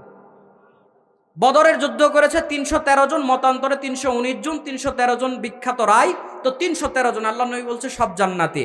এবং আল্লাহর নবী ওই যে হুদাইবিয়ার প্রান্তরে যে বায়াতটা নিয়েছিল সব সাহাবী ওই উসমান হত্যার প্রতিশোধ নেওয়ার জন্য, আল্লাহ সূরা ফাতহির মধ্যে বলেছেন ওইখানে প্রায় একজন কম প্রায় 1400 জন সাহাবী ছিল। তো আল্লাহর নবী সাল্লাল্লাহু আলাইহি সাল্লাম যখন সবার বায়াত নিচ্ছিল, আল্লাহ বলছেন ইয়াদুল্লাহি ফাওকা আইদিহিম, নবী ওই হাতগুলো শুধু আপনাদের হাত ছিল না, ওই হাতের উপরে স্বয়ং আমি আল্লাহর হাতও ছিল। জোরে বলুন সুবহানাল্লাহ। আল্লাহ নবী বলেছেন যারা যারা বায়াত করেছিল প্রায় 1400 জন, আল্লাহ নবী বলছে সব জান্নাতি। এবার কতজন বলবেন? জান্নাতি সাহাবী, সুসংবাদপ্রাপ্ত সাহাবীদের সংখ্যা অসংখ্য। জোরে বলুন কত? অসংখ্য। 10 জনে পড়ে থাকলে হবে না। আমি কি দলিল দিয়ে বলেছি নাকি আবল তাবল বলে গেলাম? না আমার কথা কি আপনাদের বিশ্বাস হয়েছে? হয়েছে। হেদায়েতের কথা থেকে এদিকে আসলাম যে অনেক সাহাবী দুনিয়াতে সার্টিফিকেট পেয়েছে, আবার অনেক সাহাবী দুনিয়াতে আল্লাহর নবীর হাতে হাত রেখে ঈমান এনেও ঈমান টিকাতে পারে। অবাক হলেন? দলিল নেন, আব্দুল মুক্তাদিরের পকেটে আল্লাহর দয়াতেও দলিলের অভাব নাই। দয়া কার? আল্লাহর দয়াতে অভাব নাই। খোলেন আল্লামা শফিউর রহমান মুবারকপুরীর আর রাহিকুল মাখতুম মক্কা বিজয় অধ্যায়ে যান, কথাটা পেয়ে যাবেন। আল্লামা ইমাম ইবনুল কাসিরের বিখ্যাত আল বিদায়া ওয়ান নিহায়া খোলেন, পেয়ে যাবেন। সিরাত ইবনু হিশাম খোলেন, পেয়ে যাবেন। আল্লামা ইমাম ইবনুল কাইয়িম আল জাওজি রাহিমাহুল্লাহর জাদুল মাদ খোলেন, পেয়ে যাবেন। আল্লাহর নবী সাল্লাল্লাহু আলাইহি ওয়াসাল্লামের একজন সাহাবী ছিল, আল্লাহর নবীর হাতে হাত রেখে মুসলমান হয়েছিল, নাম হচ্ছে ইবনু খাতাল। নাম কি? ইবনু খাতাল। আল্লাহর নবী এই সাহাবীকে একটা দায়িত্ব দিয়েছিলেন। ওই দায়িত্বটা হলো 3 জনকে সহ পাঠিয়ে দিয়েছিলেন যে যাও তোমরা জাকাতের টাকা তুলে নিয়ে আসো। তো জাকাতের টাকা তোলার পর ইবনু খাতাল দেখলো অনেক টাকা, চোখের মধ্যে লোভ, চোখের মধ্যে লোভ। মানুষের লোভ আছে না নাই? আছে। ইবনু খাতাল লোভে পড়ে গেল এবং যার কাছে টাকা ছিল তাকে হত্যা করে টাকা দিয়ে পালিয়ে গেল। বলেন নাউজুবিল্লাহ। আল্লাহর নবীর কানে খবর চলে গেল। আমার ভাইরা, ইসলামের বিধান হলো আপনি যদি কাউকে হত্যা করেন আপনাকেও হত্যা করা হবে, কিসাস। আল্লাহর নবী রায় দিয়ে দিলেন। বিশ্বাসঘাতকতা করলো, আমার একটা সাহাবীকে মেরে ফেললো। আল্লাহর নবী বললেন ওকে যেই জায়গাতে পাও ওই জায়গাতেই মেরে দাও। মক্কা বিজয়ের পর আল্লাহর নবী যখন কাবা গৃহের মধ্যে প্রবেশ করলেন, মক্কার এরিয়ার মধ্যে প্রবেশ করলেন, আল্লাহর নবী সবাইকে মাফ করে দিলেও নাম ধরে ধরে 9 জন, মতান্তরে 14 জন। আল্লাহর নবী নাম ধরে ধরে বললেন এদেরকে যেই জায়গাতে পাও ওই জায়গাতেই তোমরা মেরে দাও। তার মধ্যে একজনের নাম ছিল ইবনু খাতাল। ইবনু খাতাল আল্লাহর নবীর হাতে হাত রেখে মুসলমান হয়েছিল। আমরা কেউ কিন্তু আল্লাহর নবীর হাতে হাত রেখে মুসলমান হয় নাই। ইবনু খাতাল আল্লাহর নবীর হাতে হাত রেখে মুসলমান হওয়ার পরেও ওই যে আল্লাহর নবী জাকাতের টাকা তুলতে পাঠিয়ে দিল, হত্যা করে পালিয়ে চলে গেল। শুধু তাই নয়, ইসলামের নামে বিভিন্ন জায়গাতে গিয়ে বদনাম করা শুরু করে দিল। বলেন নাউজুবিল্লাহ। আল্লাহর নবী যেই দিন মক্কার মধ্যে প্রবেশ করলেন, প্রবেশ করার পর ডাক দিয়ে বললেন ইবনু খাতালকে যেই জায়গাতে পাও তোমরা ওই জায়গাতে তাকে মেরে দাও। ইবনু খাতাল ঘোষণা শোনার পর কাবার গিলাফ ধরে বসে আছে। জোরে বলেন নাউজুবিল্লাহ। আমার ভাইরা, ইবনু খাতাল চাইলে তো পালিয়ে যেতে পারতো, যেরকম ইকরিমা পালিয়ে গিয়েছিল পরে মুসলমান হয়েছিল। কিন্তু ইবনু খাতাল পালিয়ে যায় না, কাবা ঘরের গিলাফ ধরে বসে আছে। ধরে বসে থাকার পেছনে কারণ হলো ওয়ামান দাখালাহু কানা আমিনা। সূরা আলে ইমরান 3 নম্বর সূরার 97 নম্বর আয়াতে আল্লাহ বলছেন যে এই এরিয়ার মধ্যে প্রবেশ করে যায় আল্লাহ রব্বুল আলামিন তাকে নিরাপত্তা দিয়ে দেয়। জোরে কন্না সুবহানাল্লাহ।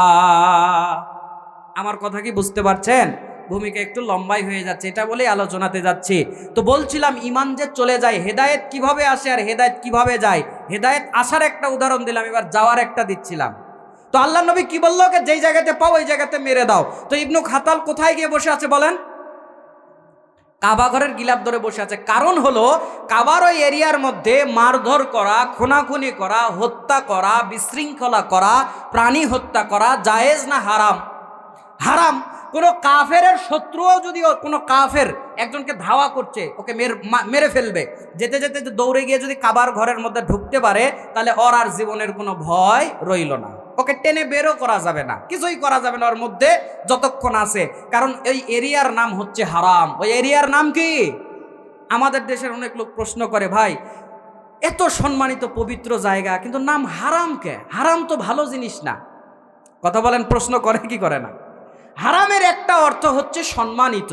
আল্লাহ ওই এরিয়াকে সম্মানিত করেছে। তাহলে ওই হারাম শব্দের তো আরবি শব্দের একটা অর্থ আসে না। হারামের একটা অর্থ কি? সম্মানিত। ওই এরিয়া সম্মানিত কি না? আরেকটা কথা হলো ওই এরিয়ার মধ্যে খুনাখুনি করা, রক্তপাত করা, হারাম কাজ করা, এগুলো যাবতীয় করা হারাম। এই জন্য ওই এরিয়াটার নাম হচ্ছে হারাম এরিয়া। কথা বুঝতে পারছেন? তো ইবনু খাতাল মনে করছে এই কাবা ঘরের মধ্যে যদি গিলাফ ধরে বসে থাকি আমার আর প্রাণ ভয়ের কোনো সমস্যা নাই। আল্লাহর নবীর কাছে খবর গেল। আল্লাহর নবী ডাক দিয়ে বললেন ইবনু খাতালকে ওই জায়গাতেই টেনে আনো। আমার ভাইরা, বুখারীর মধ্যে গন্ডা গন্ডা হাদিস পাওয়া যায়। আল্লাহর নবী বলেছেন ইতিপূর্বে আল্লাহ রাব্বুল আলামিন কারো জন্য জায়েজ করে নাই ভবিষ্যতে আল্লাহ রাব্বুল আলামিন কারো জন্য জায়েজ করবেন না। আল্লাহ অল্প সময়ের জন্য জায়েজ করে দিয়েছেন, ওই ইবনু খাতালকে তোমরা কাবার এরিয়ার মধ্যেই মেরে ফেলো। আমার ভাইরা, আমি যতটুকু ইসলামিক জ্ঞান অন্বেষণ করে দেখেছি, কাবা ঘরের এরিয়ার মধ্যে কাউকে মারতে বলা হয়েছে আমি পাই নাই। একমাত্র ইবনু খাতালকে ওই জায়গাতে মারা হয়েছিল এবং ওই জায়গাতেই তাকে শেষ নিঃশ্বাস ত্যাগ করতে হয়েছিল। আল্লাহর নবীর দুইজন সাহাবী গিয়ে তাকে ওই জায়গাতেই হত্যা করে দিয়েছিল। আওয়াজ করে বলেন নাউজুবিল্লাহ। তার মানে বোঝা যায় হেদায়েত কোন দিক থেকে আসে এটাও বলা যায় না, আবার হেদায়েত কোন দিক থেকে চলে যায় এইটারও গ্যারান্টি দেওয়া যায় না। আল্লাহ আমাদেরকে মৃত্যু পর্যন্ত হেদায়েতের উপরে থাকার তৌফিক দান করুক, বলেন আমিন। আমার ভাইরা, আল্লাহ রাব্বুল আলামিনের সঙ্গে বান্দার জবাবদিহিতা আলোচনার মধ্যে চলে গেলাম। আল্লাহ রাব্বুল আলামিন কোরআন আল কারিমে ডাক দিয়ে বলেছেন, সেই দিন মানুষজন যখন আল্লাহ রাব্বুল আলামিনের সামনে বিচারের জন্য, হিসাবের জন্য দাঁড়িয়ে যাবে, বড় কঠিন অবস্থা। আল্লাহর নবী বলছেন, বুখারীর হাদিস, হুফাতান ওরাতান করলা, সেই দিন কারো পায়ে জুতা থাকবে না, শরীরে কাপড় থাকবে না, খাতনাবিহীন অবস্থায় উঠবে। শুধু তাই নয়, সহিহ মুসলিমের হাদিস প্রমাণ করে সূর্য মাথার কাছে এসে তাপ দিতে থাকবে। সূর্যের তাপে মানুষগুলো কেউ ঘামের নাভি পর্যন্ত, কোমর পর্যন্ত, বরং হাদিসে বলা হচ্ছে তাকে লাগাম পরিয়ে দেওয়া হবে। লাগাম গরু ঘোড়ার কোথায় লাগান? নাকে, কানে, চোখে না গলাতে? লাগাম কোথায় লাগান? নাকে। তার মানে আল্লাহ নবী বলছে ঘাম তাকে লাগাম পরিয়ে দিবে, মানে ঘাম নাক পর্যন্ত উঠে আসবে। এই ভয়ানক পরিস্থিতিতে মানুষজন উপস্থিত হয়ে যাবে। সেই দিন কেউ কারো নয়।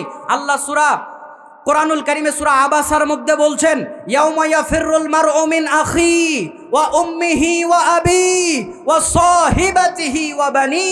আল্লাহ বলছে সেই দিন ইয়াউমা ইয়াফিরুল মারউ মিন আখি, সেই দিন ভাই ভাইয়ের পরিচয় দিবে না, সন্তান বাবাকে পরিচয় দিবে না, মা তার সন্তানকে পরিচয় দিবে না, আপনজন কেউ কাউকে পরিচয় দেবে না। সবাই নিজের চিন্তায় মগ্ন থাকবে। এই ভয়ানক পরিস্থিতিতে কাফেরদের অবস্থা আরো ভয়ানক হয়ে যাবে। তারা সেই দিন মাটি হতে চাইবে। আল্লাহ রাব্বুল আলামিন কোরআন আল কারিমে বলছেন, কাফেররা সেই দিন বলবে, ওয়া ইয়াকুলুল কাফিরু ইয়া লাইতানি কুনতু তুরাবা, তারা সেই দিন বলবে, আল্লাহ আজকে যদি আমরা মাটি হয়ে যেতাম কতই না ভালো হতো। ভয়ানক অবস্থা দেখে তারা সেই দিন মাটি হতে চাইবে। যারা কাফের অবস্থায় মারা যাবে, যতই ক্ষমতাবান লোক হোক, যতই পাওয়ারফুল লোক হোক, সেই দিন সবাই মাটি হতে চাইবে। আমার ভাইরা, মাটি কেন হতে চাইবে? তার পিছনে একটা কারণ হলো, তিরমিজিতে হাদিস পাওয়া যায়। এই আয়াতের তাফসীর পড়ার জন্য আপনি পড়েন ইবনু কাসির। এই হাদিসের তাফসীর পড়ার জন্য, এই আয়াতের তাফসীর পড়ার জন্য আপনি পড়েন ইবনু কাসির।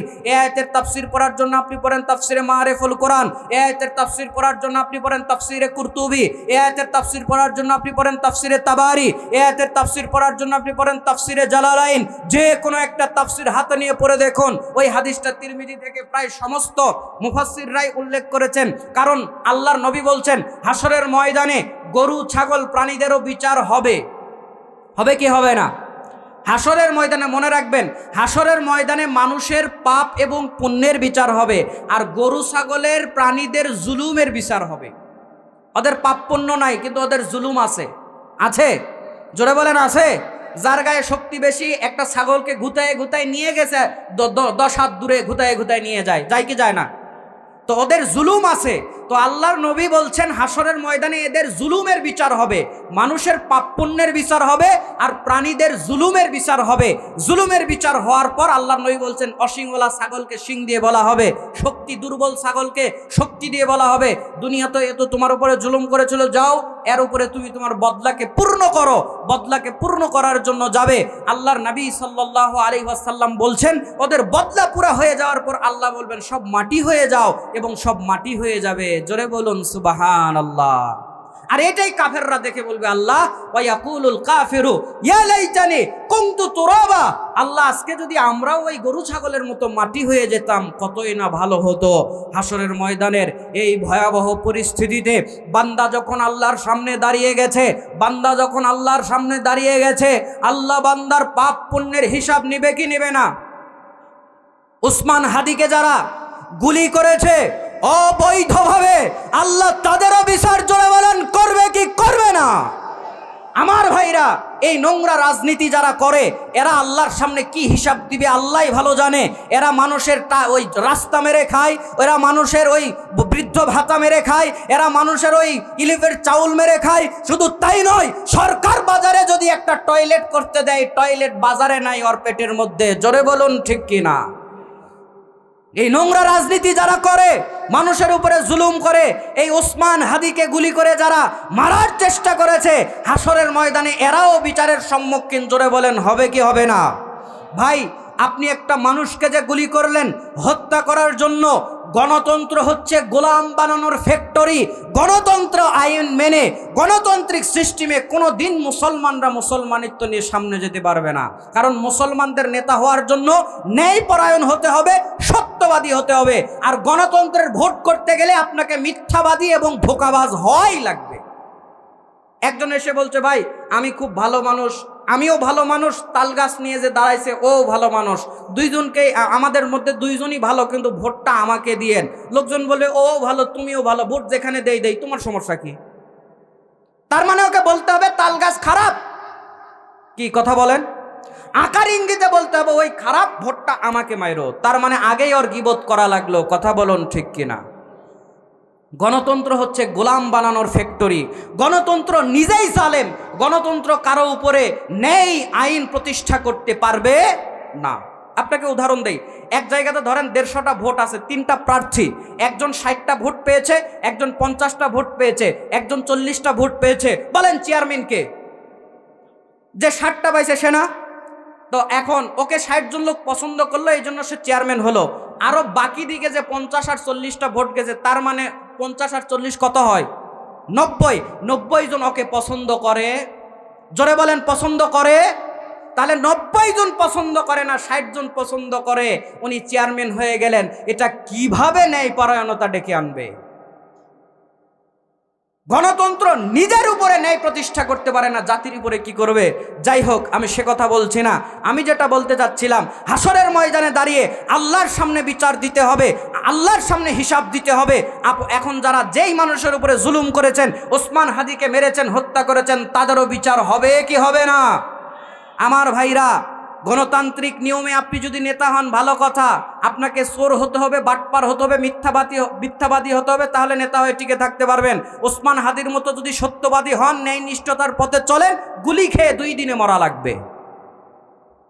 যাক, কথা আমি ওদিকে নিয়ে যাচ্ছি না, আমার কথা অন্যদিকে। তো বান্দারা যখন আল্লাহর সামনে দাঁড়িয়ে যাবে, সব কিছুর হিসাব আল্লাহ নিবে। পরিবেশ বড় ভয়াবহ, পরিবেশ বড় থমথমে। এই সময় আল্লাহ রব্বুল আলামিন বান্দাকে এবার ডাক দিয়ে বলবেন, তোর এবার হিসাব হবে। তিরমিজি খোলেন 2416, 2418 নম্বর হাদিস। আল্লাহর নবী বলেছেন, লা তাজুলু কদাম ইবনি আদামা ইয়াউমাল কিয়ামাতি মিন ইনদি রাব্বিহি হাত্তা ইউসআলা আন খামসিন, আন উমরিহি ফিমা আফনা ওয়া আন শাবাবিহি ফিমা আবলা ওয়া মালিহি মিন আইনা ইকতাসাবা ওয়া ফিমা আনফাকহু ওয়া মা জামিলা ফিমা আলিমা। আল্লাহর নবী বলছেন, বান্দা যখন আল্লাহর সামনে দাঁড়িয়ে গেছে, আল্লাহ বান্দাকে 5টা প্রশ্ন করবেন। এই 5টা প্রশ্নের উত্তর না দিলে আল্লাহ কাউকে তার সামনে থেকে পা নাড়াতে দেবেন। আমার কথা কি বোঝা যায়? কথা কি বোঝা যায়? লিল্লাহে তাকবীর। আমার আর মোটামুটি 20 মিনিট সময় আছে। আপনারা কি 20 মিনিট দিবেন নাকি বক্তাকে এখনই ডেকে নেব? আর 20 মিনিট বললে চলবে? মা বোনরাও তো অনেক এসেছে শুনলাম, তাদের জন্যও তো একটু ওয়াজ করার সুযোগই পাইলাম না। মা বোনদের জন্য ওয়াজ করা একটু দরকার, কারণ তারাই আমাদের দেশে বারবার নির্বাচিত সরকার, ক্ষমতায় আসতেছিল বারবার, আর আপনাকে আমাকে জ্বালায় পুড়ে করে দিছে সারখার। সহ্য করবেন কত আর? ছিঁড়ে গেছে অনেক যুবকের মাথার তার। এই জন্য ওদের জন্য একটু বেশি করে ওয়াজ করা দরকার। কথা বলুন ঠিক কিনা? আমি তাদের জন্য একটু ওয়াজ করব, আস্তে আস্তে বলি, ধীরে ধীরে শোনেন। তবে মহিলাদেরকে বোঝানো সহজ না কঠিন? সত্য কথা বলবেন। আমার যদিও বিয়ে হয় নাই, যারা বিয়ে করছেন তারা একটু বলেন, সহজ না কঠিন? কঠিন আমার ভাইরা, কারণ হাদিসে বলাই আছে বাকাহার। হাদিসে বাকাহার বলা নাই, আল্লাহ নবী বলেছেন। তবে কিছু মেয়ে যে খাদিজা আয়েশা রাদিয়াল্লাহু তাআলা আনহার যোগ্য উত্তরসূরি হয়ে এখনো টিকে আছে, এইটাও আমরা বিশ্বাস করি। আবার তাদের বিপরীতে কিছু বাকাহারও যে আছে, মারাত্মক বাঁকা, এইটাও আপনাকে মেনে নেওয়া লাগবে। এই জন্য আমি বলি, মা বোনেরা, বাহাদুরি করে লাভ নাই। কোরআন হাদিসের কথা বললে মানার চেষ্টা করবেন।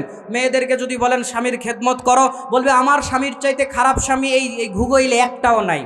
আপনার ওয়াজ সব মাটি, কি ওয়াজ করবেন এখন করেন। মা বোনেরা এরকম করা যাবে না। কোরআন হাদিসের কথা মাথা নিচু করে আনুগত্যের সাথে মানতে হবে। কথা বলুন ঠিক কিনা? এই জন্য আমি বলি, মাইয়া বাহাদুরি করিস না, গায়ের জোরে কথা বলিস না। মাইয়া বাহাদুরি করিস না, গায়ের জোরে কথা বলিস না। গায়ের জোরে বললে কথা, গায়ের জোরে বললে কথা আল্লাহ খুশি হবে না। গায়ের জোরে কথা বলিস না, মাইয়া বাহাদুরি করিস না, গায়ের জোরে কথা বলিস না। ছেলে মেয়ের বিবাহের পরে আল্লাহ একটা সন্তান দেয় ঘরে, কত কষ্টে লালন পালন তুমি করো যে তারে।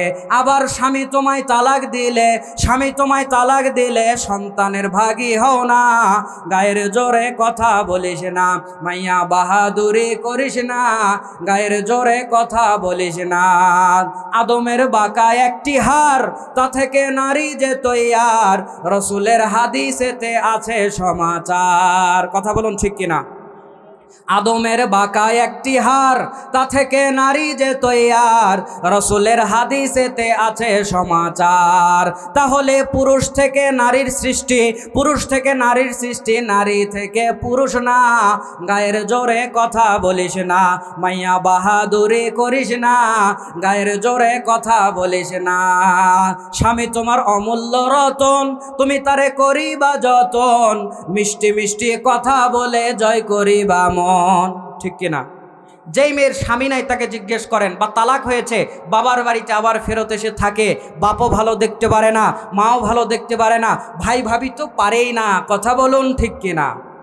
এই জন্য আমি বলি, স্বামী তোমার অমূল্য রতন, তুমি তারে করিবা যতন, মিষ্টি মিষ্টি কথা বলে জয় করিবা মন। তাই আব্দুল মুক্তাদির কয় ডাকিয়া, আব্দুল মুক্তাদির কয় ভাবিয়া, স্বামীর খেদমত ভুল কল্পনা করা লজ্জাস্থান। সত্য আর মিথ্যা বলে এটা প্রমাণ করে। কানের মধ্যে ফোন লাগায় 3 ঘন্টা 4 ঘন্টা 5 ঘন্টা সময় চলে যায়, ওর প্রেমালাপ শেষ হয় না। এশার পরে শুরু করে, ফজরের আজান দেয়, তারপরে ওর গল্প শেষ হয়। কি জবাব দিবে আল্লাহর কাছে? আল্লাহ তোমার যৌবনকালের হিসাব নিবে। ভাইজান, 2টা প্রশ্নই কিন্তু হলো সময় কেন্দ্রিক। কি কেন্দ্রিক? জীবনের হিসাব দাও, যৌবনের হিসাব দাও, 2টাই সময়। 2টাই কি? সময়। সময় এক আশ্চর্য জিনিস। আল্লাহ দুনিয়াতে সময় সৃষ্টি করেছে। একজন সালাফ বলেছেন, সময় এমন একটা তরোয়াল, সময় এমন একটা তরবারি, এটাকে তুমি কাটো, না হয় সে তোমাকে কেটে দেবে। সময় কারোর জন্য অপেক্ষা করে না। এখানে আরেকটু কথা আমার মনে হলো, দেখেন, যারা এই যে সময় নষ্ট করেন, আল্লাহ রাব্বুল আলামিন হাসরের ময়দানে যখন আপনাদেরকে তুলবে, আল্লাহর সামনে উঠবেন, উঠে দেখবেন আপনাদের আমলনামার মধ্যে হায়াত নাই। কি নাই? দলিল নেন কোরআন আল কারীম, সূরা নাজিয়াত 78 নম্বর সূরার 46 নম্বর আয়াতে আল্লাহ রাব্বুল আলামিন বলছেন, কান্নাহুম ইয়াওমা ইয়ারাউনাহা লাম ইয়ালবাসু ইল্লা আশিয়াতান আও দুহাহা। আল্লাহ বলছেন, হাসরের ময়দানে একদল মানুষ যখন উঠবে, ওঠার পরে তারা দেখবে, যেদিন তারা উঠবে, উঠে তারা দেখবে তাদের আমলনামার মধ্যে তারা দুনিয়াতে 1 সকাল এবং 1 সন্ধ্যা ছিল, এর বেশি তারা দুনিয়াতে ছিল না। অথচ হায়াত ছিল 70 বছর, হায়াত ছিল 80 বছর, কিন্তু আমলনামার মধ্যে হায়াত নাই। কারণ 4 দোকানে 5 ঘন্টা বসেছিল, মোবাইলে গেম খেলেছে 15 ঘন্টা, পরকীয়ার গল্প করেছে 6 ঘন্টা। আল্লাহ কি এগুলো জান্নাতে যাওয়ার জন্য হিসাব করবে? জোরে বলেন, এই সময়গুলো জান্নাতে যাওয়ার জন্য হিসাব করবে? আল্লাহ এগুলোকে ডিলিট করে দিয়েছে।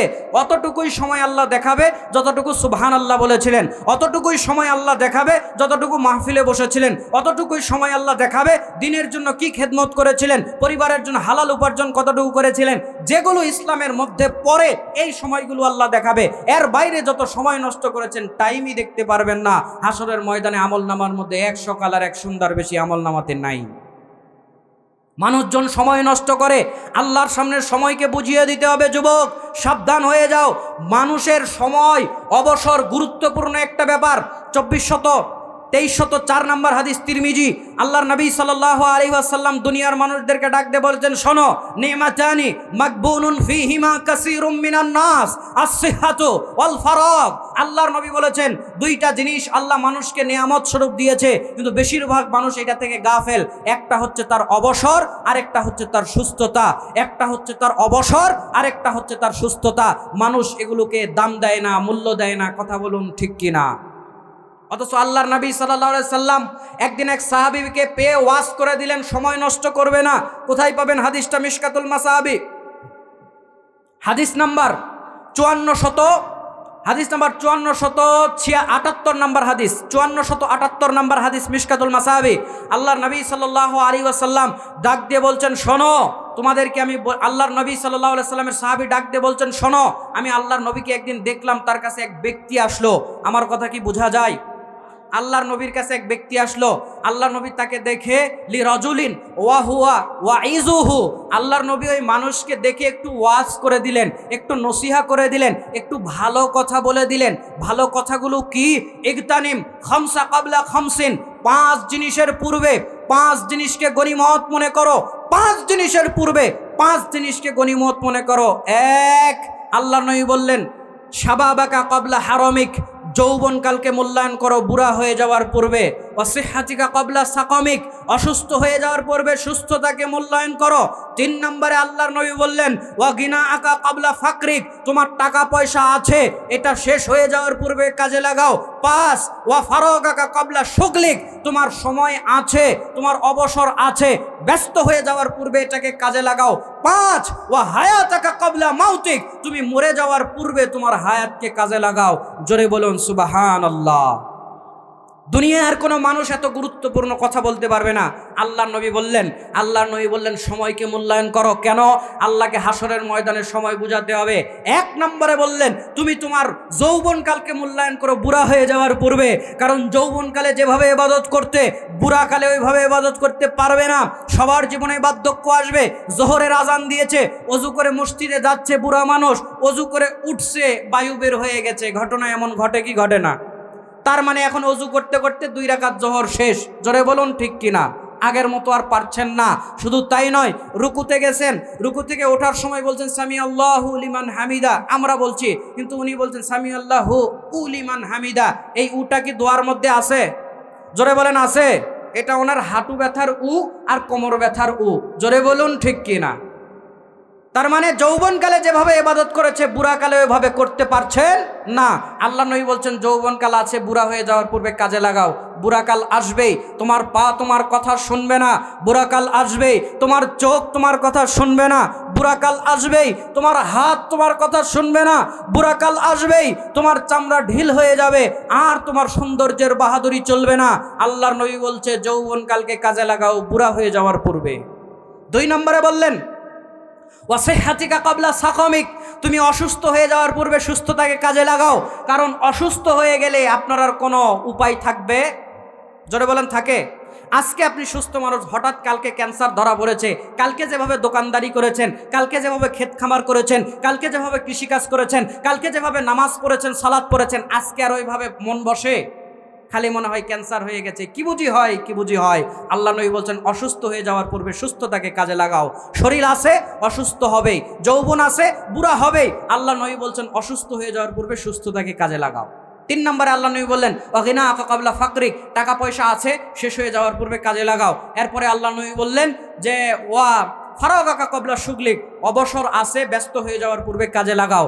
মানুষ সারা জীবন অবসরেও থাকে না, সারা জীবন ব্যস্ততাও থাকে না। তবে মানুষের জীবনে অবসরও আছে, ব্যস্ততাও আসে কি না?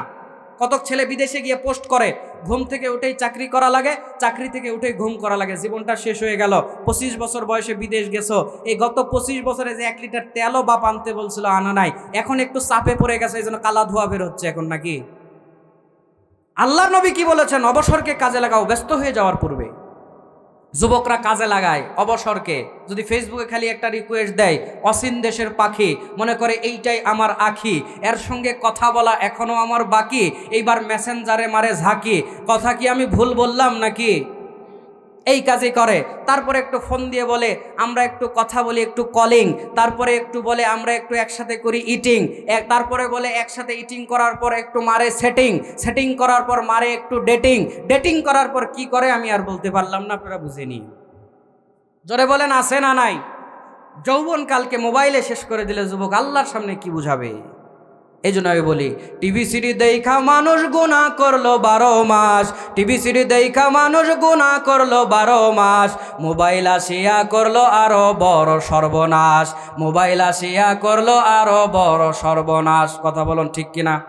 এত ছোট আওয়াজে মানি না, কথা বলুন ঠিক কিনা? টিভি সিডি দেখা মানুষ গুনাহ করলো 12 মাস, টিভি সিডি দেখা মানুষ গুনাহ করলো 12 মাস, মোবাইল আসিয়া করলো আরো বড় সর্বনাশ, মোবাইল আসিয়া করলো আরো বড় সর্বনাশ। যাত্রা পালায় মেয়েরা নাচন দেখতো ছেলে রাতে, সেই মেয়েরা নাচে এখন সবার হাতে হাতে, ঠিক কিনা? যাত্রা পালায় মেয়েরা নাচন দেখতো ছেলে রাতে, সেই মেয়েরা নাচে এখন সবার হাতে হাতে। এসব দেখে যাই যে মরে হয়ে যায় আমি হতাশ, এসব দেখে যাই যে মরে হয়ে যায় আমি হতাশ। মোবাইল আসিয়া করলো আরো বড় সর্বনাশ, মোবাইল আসিয়া করলো আরো বড় সর্বনাশ। কথা বলুন ঠিক কিনা? লেখাপড়া করতো ছেলে মনোযোগী হয়ে, বুঝতো না রে ভালোবাসা, চিনতো না রে মেয়ে। এখন ছেলে পড়ছে প্রেমে দেখা হিন্দি ফিল্মের নাচ, এখন মেয়ে পড়ছে প্রেমে দেখা হিন্দি ফিল্মের নাচ। মোবাইল আসিয়া করলো আরো বড় সর্বনাশ, মোবাইল আসিয়া করলো আরো বড় সর্বনাশ। কথা বলুন ঠিক কিনা? লাভের চেয়ে ক্ষতিটা তার 100 গুণে বেশি। ছোট্ট মেয়ে বলে এখন তোমায় ভালোবাসি, আছে না নাই?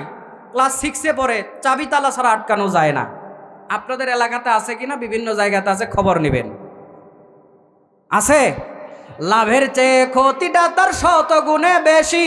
ছোট্ট ছেলে বলে এখন তোমায় ভালোবাসি, সারা রাত্র মোবাইল কানেই একটা দম ফালাই না শ্বাস, সারা রাত্র মোবাইল কানেই একটা দম ফালাই না শ্বাস। মোবাইল আসিয়া করলো আরো বড় সর্বনাশ, মোবাইল আসিয়া করলো আরো বড় সর্বনাশ। কথা বলুন ঠিক কিনা? লিল্লাহে তাকবীর, লিল্লাহে তাকবীর। আল্লাহর নবী ডাক দিয়ে বলছেন, তুমি তোমার অবসরকে কাজে লাগাও ব্যস্ত হয়ে যাওয়ার পূর্বে। আমার ভাইয়েরা, এরপর আল্লাহ নবী বলছেন, তুমি তোমার গরিব হয়ে যাওয়ার পূর্বে অর্থকে কাজে লাগাও। শেষমেশ আল্লাহ নবী বললেন, ও হায়াতাকা কাবলা মাউতিক, তুমি মরে যাওয়ার পূর্বে তোমার হায়াতকে কাজে লাগাও। জোরে বলুন সুবহানাল্লাহ। তাহলে আল্লাহ রাব্বুল আলামিনের সামনে দাঁড়িয়েছেন, প্রশ্ন হলো 2টা। 1 নম্বরে বললেন তুমি তোমার জীবন কিভাবে কাটিয়েছো বলো। 2 নম্বরে আল্লাহ রাব্বুল আলামিন বললেন যৌবন কিভাবে কাটিয়েছো বলো। 3 নম্বরে আল্লাহ রাব্বুল আলামিন প্রশ্ন করবেন, ওয়া মালিহি মিন আইনা ইকতাসাবা, দুনিয়াতে কিভাবে সম্পদ উপার্জন করেছিল বলো। জবাব না দেওয়া পর্যন্ত তোমাকে পান হারাতে দেব না। 3 নম্বর প্রশ্ন, সম্পদ কোথা থেকে উপার্জন করেছো। আর বর্তমান সময়ে মানুষ প্রশ্ন উপার্জন করে, কোথা থেকে উপার্জন করে, হালাল না হারাম দেখার দরকার নাই। আল্লাহ নবী সাল্লাল্লাহু আলাইহি সাল্লাম বলছেন, ইয়াতি আলান নাসি জামাআনুন, এমন একটা সময় আসবে, এমন একটা জামানা আসবে, লোকজন সম্পদ উপার্জন করবে, পকেটে ঢুকাবে, ব্যাংকের অ্যাকাউন্টে ঢুকাবে, পেটের মধ্যে ঢুকাবে, আমিনাল হালালি আমিনাল হারাম, দেখবে না ওইটা হালাল না হারাম। কথা বলুন ঠিক কিনা? উপার্জন কোথা থেকে করেছেন আল্লাহ প্রশ্ন করবে, বুঝাতে না পারলে পা নাড়াতে দিবে না। হালাল পথে উপার্জন করতে হবে। 3 নম্বরে আল্লাহ রাব্বুল আলামিন প্রশ্ন করবেন, আমি আলোচনাকে গুটিয়ে নিচ্ছি। 3 নম্বরে আল্লাহ রাব্বুল আলামিন প্রশ্ন করবেন, বান্দাকে প্রশ্ন করবেন যে এটা ওয়াফিমা আনফাকহু, এই সম্পদটা কোথায় ব্যয় করেছিলে আমাকে বলো। প্রথম প্রশ্ন হলো কোথা থেকে উপার্জন করেছো বলো। 2 নম্বর প্রশ্ন হলো কোথায় ব্যয় করেছো বলো। টাকা পয়সা আপনি হারাম পথে উপার্জন করে ইবাদত করে আল্লাহর জান্নাতে যেতে পারবেন? আল্লাহ তার নবীকে কি বলছে জানেন? সূরা মুমিনুন খোলেন না, আল্লাহ রাব্বুল আলামিন 51 নম্বর 23 নম্বর সূরার 51 নম্বর আয়াতে আল্লাহ রাব্বুল আলামিন বলছেন, আল্লাহ ডাক দিয়ে বলছেন, ইয়া আইয়ুহার রাসূলু কুলু মিম্মা ফিল আরদি, ইয়া আইয়ুহার রাসূলু কুলু মিনাত তাইয়্যিবাতি ওয়া আমালু সালিহা, হে আমার রাসূলেরা তোমরা হালাল খাও এবং আমল করো। আবার শুনুন, আল্লাহ বলছে হে আমার রাসূলেরা তোমরা হালাল খাও এবং আমল করো। হুকুম কার? কোরআন কয় নবীর উপরে নাজিল হয়েছে বলেন তো? আল্লাহ যে রসুল বলেছেন, যারা আলেম আছেন লক্ষ্য করুন, রসুল হচ্ছে 1 বচন, রসুল হচ্ছে বহু বচন। কোরআন 1 নবীর উপরে নাজিল হলে আল্লাহ রসুল কেন বলল, বহু বচন কেন বলল? জবাব, আল্লাহ রাব্বুল আলামিন তার মানে বোঝাতে যাচ্ছেন নবী মুহাম্মদ সাল্লাল্লাহু আলাইহি ওয়াসাল্লাম শুধু আপনার জন্য নয়, বরং আমি পূর্ববর্তীদের নবীর উপরেও বিধান করেছিলাম তোমরাও হালাল খাইও এবং আমল করো। নবীদেরকে যদি আল্লাহ এই অর্ডার দেয় হালাল খেয়ে আমল করো, আমাদের হালাল খাওয়ার দরকার আছে না নাই? হারাম খেয়ে আল্লাহ, হারাম থেকে আমাদের বেঁচে থাকার দরকার আছে না নাই? হারাম এলাকাতে চলে? বিড়ি সিগারেট খান তো, হালাল না হারাম? যারা বললেন না সবাই কি খান? জোরে বলেন, বিড়ি সিগারেট হালাল না হারাম? বাংলাদেশে বিড়ি ফ্যাক্টরি কি কম আছে? ফতুয়া তো আপনারা সবাই দিলেন, সব তো মুফতি হলেন, বুঝলাম, আমিও বলতেছি হারাম। শুধু হারাম আপনি আমি বললাম আর হারাম হয়ে গেল। এখন যারা উঠবে বুঝবো সব বিড়ি খায়। হ্যাঁ, হালাল কি হারাম? বাংলাদেশে ফ্যাক্টরি কত জানেন? আজিজ বিড়ি, আকিজ বিড়ি, মধু বিড়ি, মুক্তি বিড়ি, মোহিনী বিড়ি, নাসির বিড়ি, দুলাল বিড়ি, কবির বিড়ি, সুরুজ বিড়ি, চাষি বিড়ি, গ্রামীণ বিড়ি, দোয়ানি বিড়ি, শরীফ বিড়ি, টাইগার বিড়ি, রশিদা বিড়ি। জোরে বলেন আছে না নাই? ফতুয়া তো দিচ্ছেন হারাম। এলে খায় কে তাহলে? যারা খায় তারা কয় আল্লাহ, ওদের ভাষা শুনলে আয় হায়, বলছে সিগারেট না খেলে লাইন ক্লিয়ার হয় না। আমি বলছি আল্লাহ তুমি লাইনই বন্ধ করে দাও। কয় প্যাকেটে ওর লাইন খোলে আল্লাহ তুমি দেখে নিও। ওরা আল্লাহ পায় বন্ধ করে দেখ। ওটাই তো বলতেছি, একে তো হারাম খাই, হারামের পক্ষে সাফাই গায়। কথা বলেন ঠিক কিনা? বিড়ি খোরাক আজীব প্রাণী। সাহারি খেয়ে 2-3 মিনিট সময় আছে, এরকম ঘটনা ঘটে কি ঘটে না? বলতেছে বাপ রে বাপ 12 ঘন্টা বিড়ি খাওয়া যাবে না, আর 2 মিনিট সময় আছে, হুজুর তো আজান হাঁকিয়ে দিবে। বিড়ি একটা ধরাই 3 টানে 1 বিড়ি শেষ। জোরে বলুন ঠিক কিনা? মারাত্মক। ইফতার করে বিড়ি খাওয়ার জন্য দৌড় দেয়। কি টান, কি মোহাব্বত! আমার ভাইরা শুধু বিড়ি খায় না, আশেপাশের লোকগুলিকেও ধোঁয়া দিয়ে এত কষ্ট দেয়, আমার ঘৃণা হয়, আমার বমি আসে ভাই। যখন সফর করে জার্নিতে যায়, একটা গাড়ি থেকে বা কোথাও থেকে নামি, বা হোটেলে যখন গাড়ি বিরতি দেয় নামবেন, দেখবেন সবগুলা ইট ভাটার মতো একবারে খাওয়া শুরু করে দেয়। জোরে বলুন ঠিক কিনা? আল্লাহ এদের হেদায়েত দান করুক, বলেন আমিন। হারাম খাবেন না, বেঁচে থাকুন, আল্লাহ তৌফিক দান করুক, বলেন আমিন। আমার ভাইরা, তো বলছিলাম আল্লাহ রাব্বুল আলামিন হালাল পথে উপার্জন করেছেন না হারাম পথে উপার্জন করেছেন প্রশ্ন করবে। এখানে আরেকটা সামাজিক জাহেলিয়াত, আরেকটা সামাজিক মূর্খতা তুলে ধরি, সেটা হচ্ছে যৌতুক খাওয়া। জোরে বলেন আছে না নাই? হালাল না হারাম? যৌতুক খান না আপনার এলাকাতে? নাই? খেয়ে দে মুখ মুছে কি সুন্দর আব্দুল কাদের জিলানির মতো বসে আছেন, আমি কি জানি না? হালাল না হারাম? ওইদিকে আমি যেতে পারলাম না। আমি এক কথায় শুধু বলে গেলাম, যারা যৌতুক খায় এরা ডাকাতের চেয়েও খারাপ। কার চেয়ে খারাপ? যারা কথা বলবেন না মনে করবো তারা ওই দলের লোক, খান, খেয়েছেন, খেয়ে বসে আছেন। জোরে বলেন কার চেয়ে খারাপ? বলছেন হুজুর সব কথার দলিল দিলেন, এই কথার দলিল দেন। ডাকাতের চেয়ে কেমনে খারাপ হয়? ডাকাতের চেয়েও যৌতুকখোর খারাপ। জি খারাপ। ডাকাত আপনার বাড়িতে ডাকাতি করতে এসেছে, 5 লাখ টাকা বাড়িতে আছে, বলছে টাকা দে, কারণ ওর কাছে খবর আছে। খবর না পেলে আরেক এলাকার ডাকাত কেমনে জানে আপনার বাড়িতে 5 লাখ আছে? এই জন্য বাসায় টাকা থাকলে সবাইকে বলার দরকার নাই। তো ডাকাত বলছে 5 লাখ আছে দে, বলছে না বাবা আমি টাকা দিব না। দিবি না মানে তোর ঘাড় দিবে। লাথি মেরে ফেলে দিছে বুড়াকে, বুড়া ওমাও করে পড়ে গেছে। ঘর থেকে বুড়ি বের হয়ে এসে বলছে আমার বুড়াটাকে মারবো না তো কি করবো, টাকা চাই, টাকা দেয় না। বলছে বাবা ওই টাকাটা আমার মেয়ের বিয়ের জন্য, যদি নেও মেয়েকে বিয়ে কেমনে দেব? আমার মেয়ের বয়স 23 বছর, খুব কষ্টে 5 লাখ টাকা জমাইছি, যদি আমার মেয়ের এই টাকাটা নিয়ে যাও কিভাবে ওর বিয়ে দেব? ডাকাত বল, চোর কি ধর্মের কাহিনী শোনে? বলছে আমার শোনার টাইম নাই, টাকা দিয়ে নিয়ে চলে যায়। তো বুড়ি দেখলো আর উপায় নাই, টাকা বের করে নিয়ে এসে বলতেছে যে এই যে টাকা 5 লাখ, এইটাও নাও, আমার মেয়েকেও নিয়ে যাও, বিয়ে করে নিও। কারণ 23 বছর বয়সে মেয়ের জন্য 5 লাখ টাকা জমাইছে, আবার 5 লাখ জমাতে আমার মেয়ের বয়স 23 দুগুণে 46 বছর বয়সে কে বিয়ে করবে? যাও বাবা ডাকাত, তুমি ডাকাত হও আর যাই হও, আমার মেয়েরে বিয়ে করে নিও, 5 লাখ টাকাও নিয়ে যাও। ডাকাত বলবে আমি বাড়ি পর্যন্ত যেতে পারবো কিনা, তোর মেয়েকে নিয়ে যাই, চিল্লাপাল্লা করুক আর আমাকে সব ধরে একেবারে পেদানি দিয়ে মেরে ফেলুক, তোর মেয়ের দরকার নাই, টাকা দে, আমি টাকা নিয়ে চলে যাই। তার মানে ডাকাত ডাকাতি করতে এসে টাকা নেই, মেয়ে নেই না। আর আপনি পরের দিন আপনার ছেলেকে বিয়ে দিতে গেছেন এক বাড়িতে, বিয়ে দিতে গিয়ে 5 লাখ টাকা যৌতুক নিয়েছেন, আবার ওই বাড়ির মেয়েকেও নিয়ে এসেছেন। ডাকাত ডাকাতি করে শুধু টাকা নেই মেয়ে নেই না, আপনি মেয়েও নিয়েছেন, টাকাও নিয়েছেন। তাহলে আপনি ডাকাতের চেয়ে ভালো না খারাপ? আমার সঙ্গে কি একমত না দ্বিমত আপনারা? এরা ডাকাতের চেয়েও খারাপ। আল্লাহ এদের হেদায়েত দান করুক, বলেন আমিন। এখানে বেশি কথা বলার সময় নাই, সময় আমার শেষের দিকে। তাহলে প্রশ্ন করা হবে সম্পদ কোথা থেকে উপার্জন করেছো?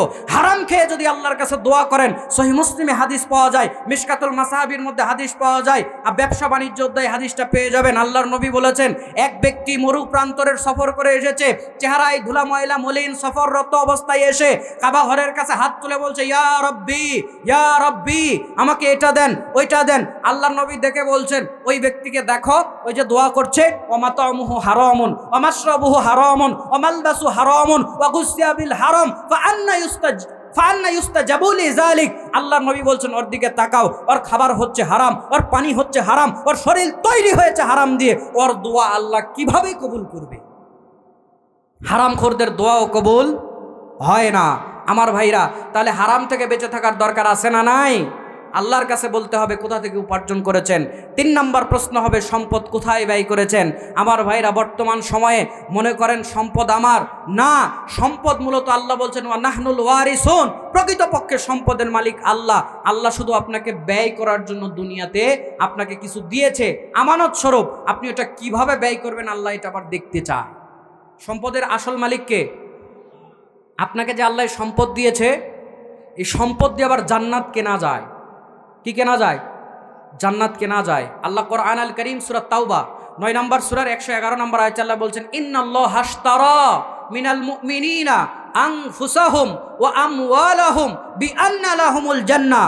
আমি ইমানদারের জান মালকে কিনে নিয়েছি, ইমানদারের জান মালকে আমি কিনে নিয়েছি আর জান্নাতকে আমি তার কাছে বিক্রি করে দিয়েছি।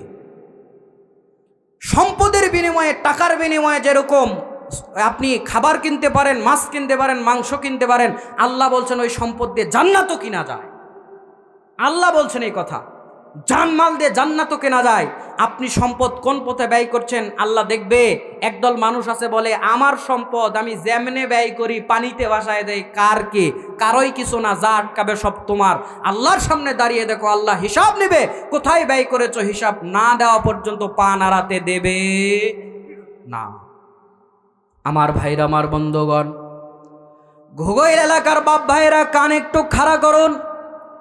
সম্পদ আপনি যেই পথ থেকে উপার্জন করবেন পথটা হালাল হতে হবে, আবার যেই পথে ব্যয় করবেন সম্পদটা আল্লাহ রব্বুল আলামিনের কথা মতো জায়গাতে ব্যয় হতে হবে। আমার ভাইরা, আল্লাহ আপনাকে সম্পদ দিয়েছে, 10 বিঘা জমি আল্লাহ রব্বুল আলামিন আপনাকে দিয়েছে। আপনার মেয়ের যতটুকু পাওয়ার কথা, আপনার মেয়েকে ততটুকু জমি না দিয়ে 1 টুকরা ছোট্ট জমি দিয়ে ছেলেকে সব 9.5 বিঘা জমি লিখে দিয়েছেন। জোরে বলুন কথা ঠিক কিনা? আমাদের জয়পুরহাট, আমাদের খেতলাল, আমাদের গ্রাম কুসুম শহর, আপনাদের ঘুগইল গ্রামেরও খবর আমি জানি না তা না, বহু মানুষ আছে যারা তার ভাইয়ের সম্পদ মেরে দিয়েছে, বহু ভাই আছে তার বোনের সম্পদ মেরে দিয়েছে, বহু বাপ এখানেও থাকতে পারে মেয়েকে যতটুকু সম্পদ দেওয়ার কথা দেয় না। হজে যাওয়ার আগে মেয়ের ডাক দিয়ে বলে মা তোরে ঠকাই নাই, ঠকাই নাই, ওই যে রাস্তার ধারে যেটার মধ্যে কোনো আবাদ হয় না, সাবাদ হয় না, মানুষ গিয়ে ইচ্ছা মতো প্রস্রাব করে, ওই জমিটা তোর নামে লিখে দিছি আর বাকিগুলা তোর ভাইয়ের নামে দিছি, কাবা ঘরের গিলাপ ধরে দোয়া করবো মা, তুই মনে কোনো কষ্ট নিস না। এরকম ডাকাত বাপ জোরে বলেন আমাদের সমাজে আছে না নাই? বুড়া খালি মরে দেখো, কবরের মধ্যেই তোমার উপরে কটকটি চালান। সম্পদ বান্দার হক নষ্ট করার পর আল্লাহর সামনে দাঁড়িয়ে আপনি কিছু চাইবেন, আল্লাহ আপনাকে তা দেবে না, বরং আল্লাহ রব্বুল আলামিনের সামনে সেই দিন আপনি সবচেয়ে বড় ফকির হয়ে যাবেন। আল্লাহর নবী মুহাম্মদ সাল্লাল্লাহু আলাইহি ওয়াসাল্লাম থেকে একটা হাদিস পাওয়া যায় যেটা মিশকাতুল মাসাহাবির মধ্যে এসেছে। আল্লাহর নবী বলছেন, একদিন সাহাবীদেরকে লক্ষ্য করে বলছেন, আমার সাহাবীরা তোমরা বলো তোমাদের মধ্যে সবচেয়ে গরিব মিসকিন কে? তোমাদের কি জানা আছে?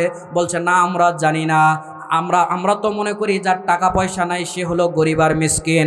আল্লাহর নবী বলছে শোনো, ওই ব্যক্তি গরিব মিসকিন নয়, বরং হাসরের ময়দানে এমন বান্দা আসবে যার নেকির পাহাড় থাকবে, যার ওই নেকির পাহাড়ের মধ্যে হজের নেকি থাকবে, যার ওই নেকির পাহাড়ের মধ্যে দান সাদাকা করার নেকি থাকবে, জিকির আজগার করার নেকি থাকবে, ট্রিপল হাজি 3 বার হজ করার নেকি থাকবে, অনেক নেকির পাহাড় নিয়ে আমার সামনে হাজির হয়ে যাবে। কিন্তু আল্লাহ রব্বুল আলামিন তার যখন বিচার করবে, অনেক পাওনাদার এসে হাজির হয়ে যাবে। মেয়ে এসে বলবে আল্লাহ দুনিয়াতেই জালেম আমার বাপ ছিল, আল্লাহ 2 বিঘা জমি পাওয়ার কথা, আল্লাহ জমি আমারে দেয় নাই, আল্লাহ আপনি আজকে বিচার করে দেন। অনেক ভাই এসে বলবে আল্লাহ আমি বোকা ছিলাম। আমার ভাইরা, আমাদের বাড়ি বেশি দূর নয়, এই কুসুম শহর গ্রাম, আমার দাদার নাম হচ্ছে অফিরউদ্দিন। খবর নিয়ে দেখবেন আমার দাদা তার বাবার কাছ থেকে 1 ইঞ্চি জায়গাও পায় নাই।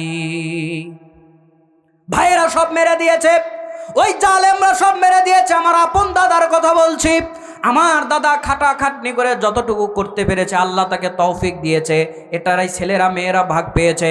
তবে বাবার কাছ থেকে 1 ইঞ্চি জমিও পায় নাই, কারণ জালেম ভাইরা এটা মেরে দিয়েছে।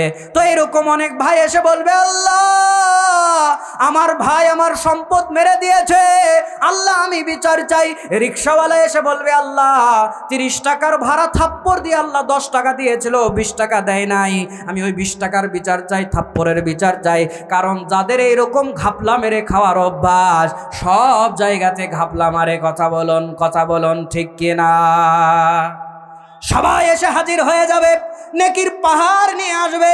আল্লাহ রাব্বুল আলামিন সেই দিন বলবেন, আজকে তো দিনার দিরহাম টাকা পয়সা কিছু নাই, যাও যাও আজকে তোমাদের বিচার করা হবে, হিসাব করা হবে। কেমন করে?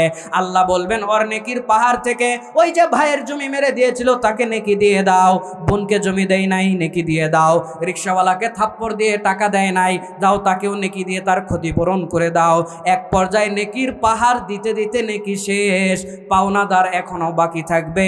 একবার আওয়াজ করে বলেন নাউজুবিল্লাহ। আল্লাহ রাব্বুল আলামিন এবার ডাক দিয়ে বলবেন, দাও দাও যেসব পাওনাদার আছে ওদের গুনাহগুলো এনে এর ঘাড়ের মধ্যে চাপায়া দাও।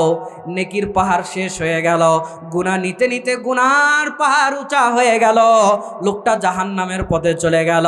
আর যার কাছ থেকে গুনাহ নিল ওরা সব জান্নাতি হয়ে গেল। জোরে বলেন আলহামদুলিল্লাহ।